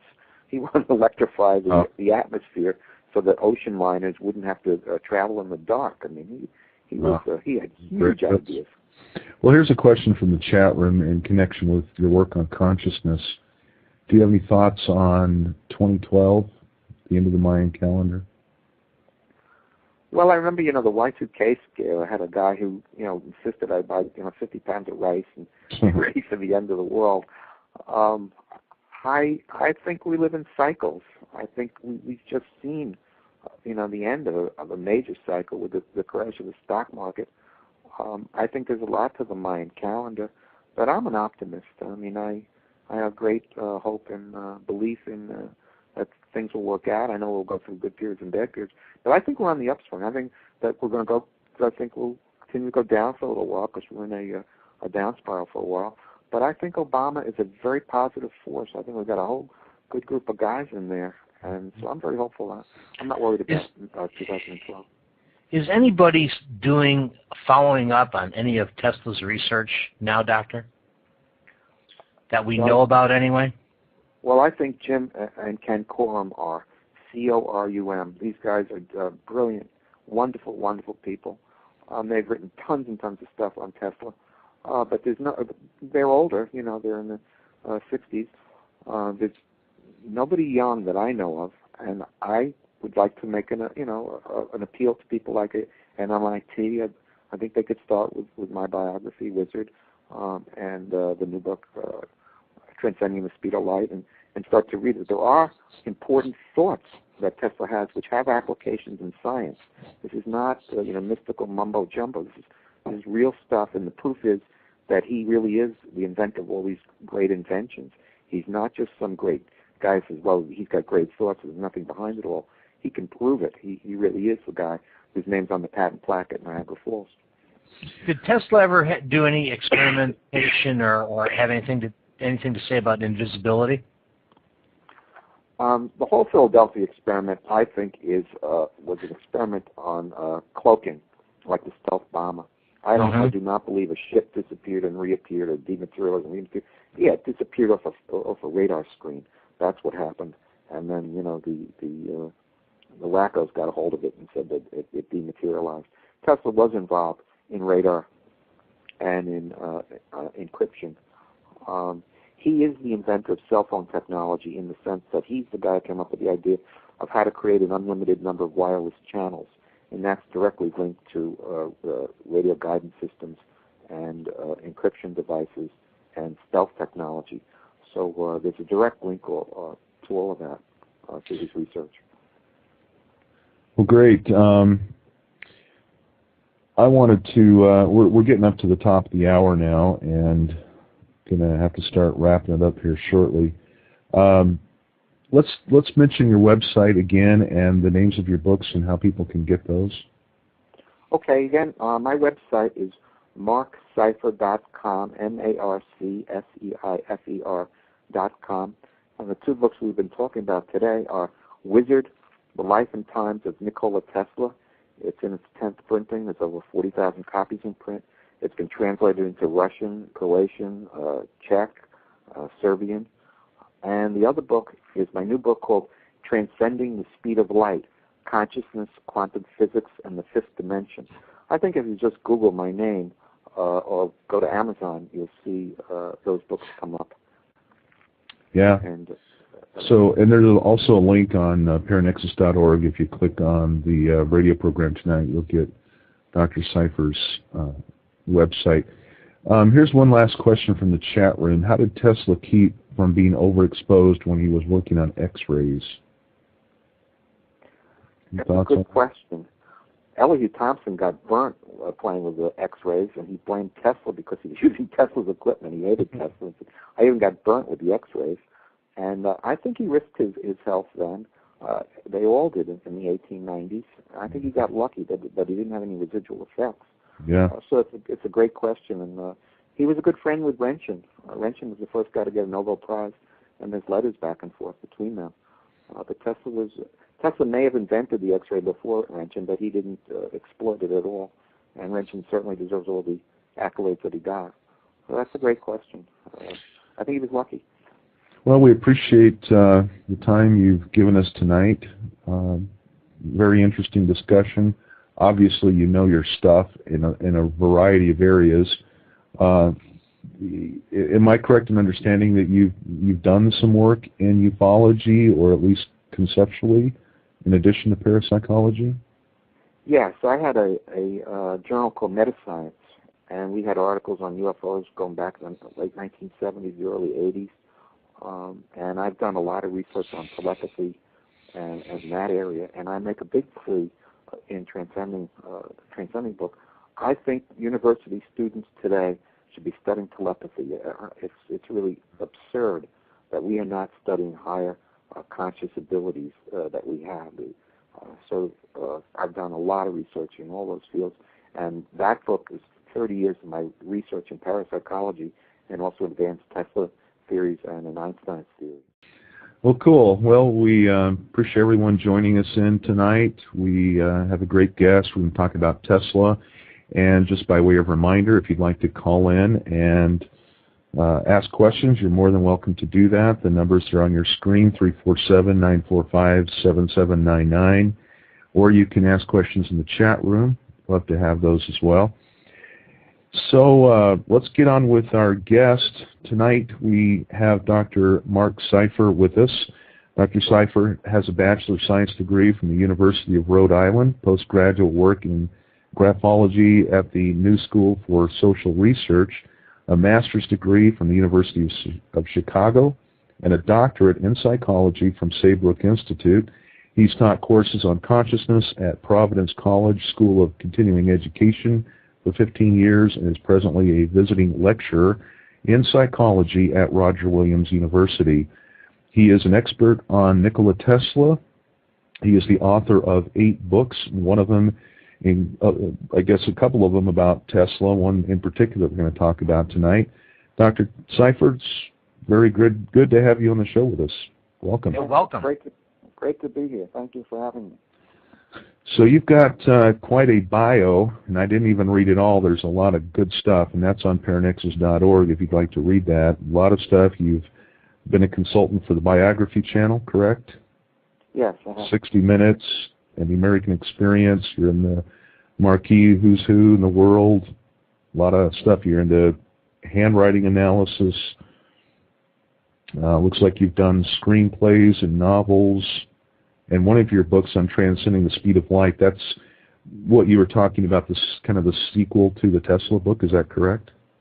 It has a definite sequel aspect to it because when I wrote the biography of Tesla, it's a very in-depth biography, but there were also a few questions that I myself hadn't totally answered, and I answered some of those in Transcending the Speed of Light, particularly Tesla's theory on gravity and his ether theory.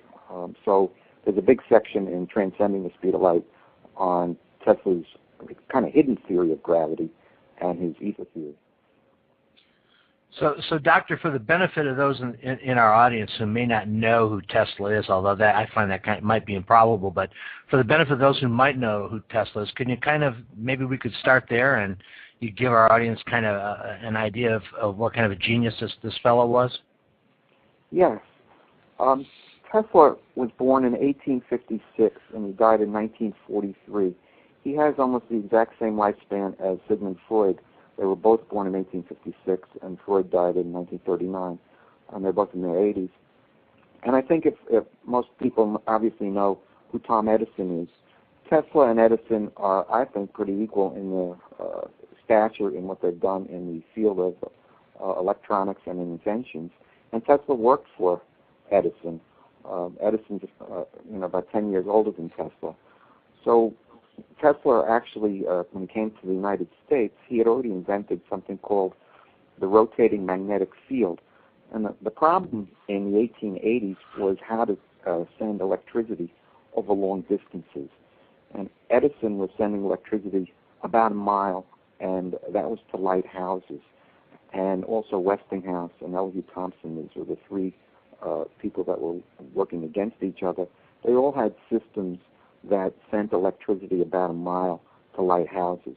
Now this meant that if you wanted to light, say, New York City, you probably need 2 or 3 power stations because there's so many houses. And if you wanted to light, say, Long Island, you would have, Long Island is 60, 70 miles long or whatever it is, you would need a power station at every 2 miles, or every mile across the island you would need a power station. So even when Tesla first came into the United States, there were already hundreds and hundreds of power stations, and by the time his invention came into being, there were thousands of power stations, and they were all coal-operated, which meant that there was tremendous pollution in the air, and again, the distance was only about a mile. And Tesla's invention of the rotating magnetic field did away with something called the commutator, which caused electricity, which was naturally in an alternating state, to be converted to direct current. So it'll take about a second, but I think it's really worth for your listeners to understand it, because once you realize the brilliance of the invention, then you really realize how great Tesla is. Come on, please go ahead. Now, let's say you were trying to harness a river that was flowing downstream and then upstream and then downstream and upstream, but somehow make a water wheel turn. You would see that it's impossible, because as the water started to go downstream, the water wheel would turn in one direction, and as it turned upstream, it would turn in another direction. Electricity is the same thing. It flows downstream and upstream and downstream and upstream. That's what an alternating current is. So what the inventors of the day, particularly Edison, did was they converted it to direct current. And to do that, you used something called a commutator. But you lost about 90-something% of the electricity to do that. So what Tesla did was he removed the commutator, and he did that by creating two alternating currents out of phase with each other, which I explained very clearly how it's done in Wizard.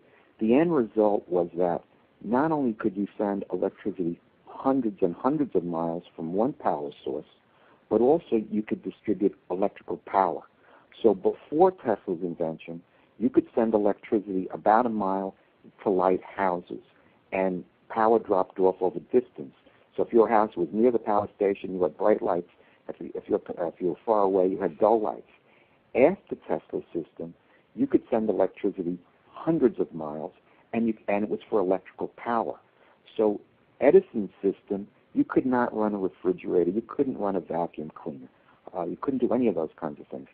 With Tesla's system, just one system set up at Niagara Falls, which is pollution-free because it runs on the waterfall, doesn't pollute the air. You can send hundreds of thousands of volts to Chicago, to Boston, to Toronto, to Philadelphia, to the entire Northeast. So from one power source, a month later, of a list of his teachers and a list of the courses that he took, and his grades. He was an A+ student. And also, I found out that one of his teachers was very, very famous. He's got a funny name. His name is Carl Stumpf, S-T-U-M-P-F. And you can look him up. He's a rather famous guy. He's in a lot of the psych books. And Stumpf was an opponent of Ernst Mach. So Mach was also teaching at the University of Prague at the time. So Tesla never took a course with Mach, but he had to know who Mach was, because Mach was the most famous scientist at the university. Mach, of course, played a big role in influencing Einstein and his theory of relativity. And these two guys were battling it out. And Stumpf basically believed in what became behaviorism, that everything came from outside, that all creativity stemmed from outside, which is kind of the opposite of Freud's belief that we have an unconscious that gives us creative thoughts. And Tesla, ironically, was a proponent of Stumpf's idea. In other words, as creative as Tesla was, he actually felt that all of his creativity came from some stimulus from outside him, that it didn't come from deep inside him. So he's kind of a contradictory character. But I learned a lot about his thinking once I got a list of his courses and what he took. He took most of his courses in physics and electrical engineering at Prague. And then he went to, eventually got to Paris and started working for Edison at his electrical light plant in Paris. What year was that, Doctor? Was that like around 1880s or so? Hey, let me interrupt for just a second. I need to tell our listeners that the chat room, for whatever reason, on Blog Talk Radio is not working tonight due to a third-party vendor issue. So if you're a Paranexus member, go to paranexus.org, log in, and click on the chat room on Paranexus if you'd like to join us in the chat room. It's right there on the front page. Just look for the Nexus chat, and you can join us there. So, and Dr. Cipher, if I could have you just speak up a little bit, that would be, our listeners could hear you just a little bit better. Thanks. Go ahead with your question, Grant. Yeah, I was just asking Dr. Cipher around what time Tesla hooked up with Edison? Well, what happened was he was in college when he found out that electricity was was not working correctly, that the commutator was causing this problem, and he worked on that problem and solved it in Budapest around 1881 or thereabouts. And then in 1882, he moved to Paris and he worked for Edison's electrical lamp place, and he built the first rotating magnetic field in Strasbourg in France at that time. And one of the things I discovered, I've looked in all the Edison biographies, there's no discussion of Edison traveling to Paris in 1882, but in fact, Edison met Tesla in Paris in 1882. I found a quote from Edison where he actually talks about his first meeting with Tesla. So that's how they first met. And then Tesla took the boat and he moved to the United States and worked for the Wizard of Menlo Park in New York City in 1884. And that's how their union really began. How long did they work together? It would seem like both of them, as bright as they were, both geniuses, probably I would imagine there was some friction between the two of them as well. Well, what happened was Edison was in competition with two other forces, Elihu Thomson, who had the Thomson-Houston Company, and George Westinghouse had the Westinghouse Company. Both Westinghouse and Elihu Thomson were using alternating current to light houses, but they also had commutators. In other words, they had the exact same problem that Edison had. They could only send it about a mile, and they could only light homes. But they were using AC, and Edison was using DC. So when Tesla got to New York City, and he was working for Edison, he said, I have a much more efficient AC machine, which was his great invention, which ended up at Niagara Falls. Edison was blind to it because he was so mad at Elihu Thomson for stealing his light bulb, and he was in competition with Westinghouse. He didn't want to hear anything about the invention.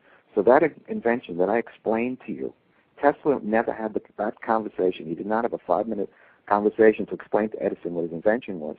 And he worked for Edison for about a year, perfecting his DC equipment, but Edison simply would not listen, because how could you harness something that's going backwards and forwards and backwards and forwards? He just couldn't understand how it worked, because he was a very practical guy. Edison was brilliant. I'm sure he would have understood it if he'd sat down, but he was just closed because he was so mad at the other two guys. And so he promised Tesla $50,000 if Tesla would make his DC equipment more efficient. And then Tesla tried to collect, and Edison said, I was just kidding. I wasn't really going to give you $50,000. Yeah, if you do it, I'll give you $50,000. And Tesla took him at his word. So there was a split between them, and there was a lot of animosity between them for a while. They eventually become friends again. But I'm an old guy, so I'm from the Willie Mays, Mickey Mantle days, and the competition then. And I think that it was that kind of thing. They were like Willie Mays and Mickey Mantle, these two great people that had a kind of a love-hate relationship. And they were both very popular figures with the American public at the time as well. So that they probably did a little grandstanding, I would imagine. Yes, they did. And of course, the prize was who was going to harness Niagara Falls. The first big step was to who would be to harness the Chicago World's Fair of 1893. Tesla had already sold his patents to Westinghouse, and Westinghouse in the 1890s wanted to advertise that this was Tesla's idea because Tesla was world famous and he needed to support the patents. So the World's Fair of 1893 was the first city ever lit by Tesla's system. But Westinghouse couldn't use the electric light bulb, which was Edison's bulb. And so he had to use an old light bulb. It was called a stopper lamp, which was another battle that Westinghouse and Edison was having. It's kind of a funny story. Edison invented the filament, and Sawyer, who sold his patents to Westinghouse, invented the Niagara Falls power source. You can light up the entire Northeast, and you can not only light homes, but you can run power systems so that you can have factories. So before Tesla, every factory, and those people who live in New England know this, every factory was along a river because you had to be close to the power source. Mm-hmm. Yep. After Tesla, you could put a factory in the middle of a forest as long as you could get a long distance power line to them. So I kind of liken it to the comparing a horse and buggy to a jet aircraft. That's the difference. And the irony, because you mentioned his fame, the irony was that Tesla was world famous in the 1890s because his system changed the world. And then something happens, which I discuss obviously in the story, and was the subject of my doctoral dissertation. I want to find out, how could such an important guy who invented our electrical power system just disappear off the history books? But the other thing about Tesla is he didn't just invent the electrical power system. He also invented fluorescent lights. All major buildings now are lit by fluorescent lights. The reason why they were not lit by fluorescent lights before the 1940s was the power companies wanted us to spend a lot of money on electrical power. They were forced because of the high demand to eventually use that invention. And also Tesla is the inventor of remote control, radio, and television. All the technology behind wireless mass communication is all directly linked to Tesla. Now, when I first learned about Tesla, I didn't believe this. I mean, I could not believe that a guy who invented a wireless system, electrical power grid, a remote control, fluorescent lights, was a guy I never heard of. I mean, I simply had never heard of the guy. This was in the 1970s, and I'd already had a master's degree. I was already in my 20s, in my mid-20s. And so I set out to find out, number one, is he really the inventor of all these things? And number two, if he is, what happened to cause such an important man's name to just disappear from the history books? And that's pretty much what I did. Well, did Tesla, I always kind of thought, because I didn't know that much about Tesla, I kind of thought, well, he's like one of those kind of guy, your backyard genius, but he was a pretty well-educated fellow, wasn't he? He was educated in Europe as a electrical engineer. Yes, he went to two different schools after high school. He went in Graz in Austria, and he studied electrical engineering. And then he went to the University of Prague. And one of the, in doing my research, it was my doctoral dissertation, and I spent, 5, 6, 7 years of intense research just on that aspect of it to get the doctorate. And then I spent another 6 or 7 years to write the biography. I'm not kidding. I honestly and truly put 14 years of daily work in to get this, to put this book together. And I had a lot of dead ends, and I had a lot of great things happen. I wrote to the library at the University of Prague, and I said, do you have any record of Tesla even going to this school? And she said, oh, yeah, here are his grades, and here are the teachers he had. So I got a letter, like 6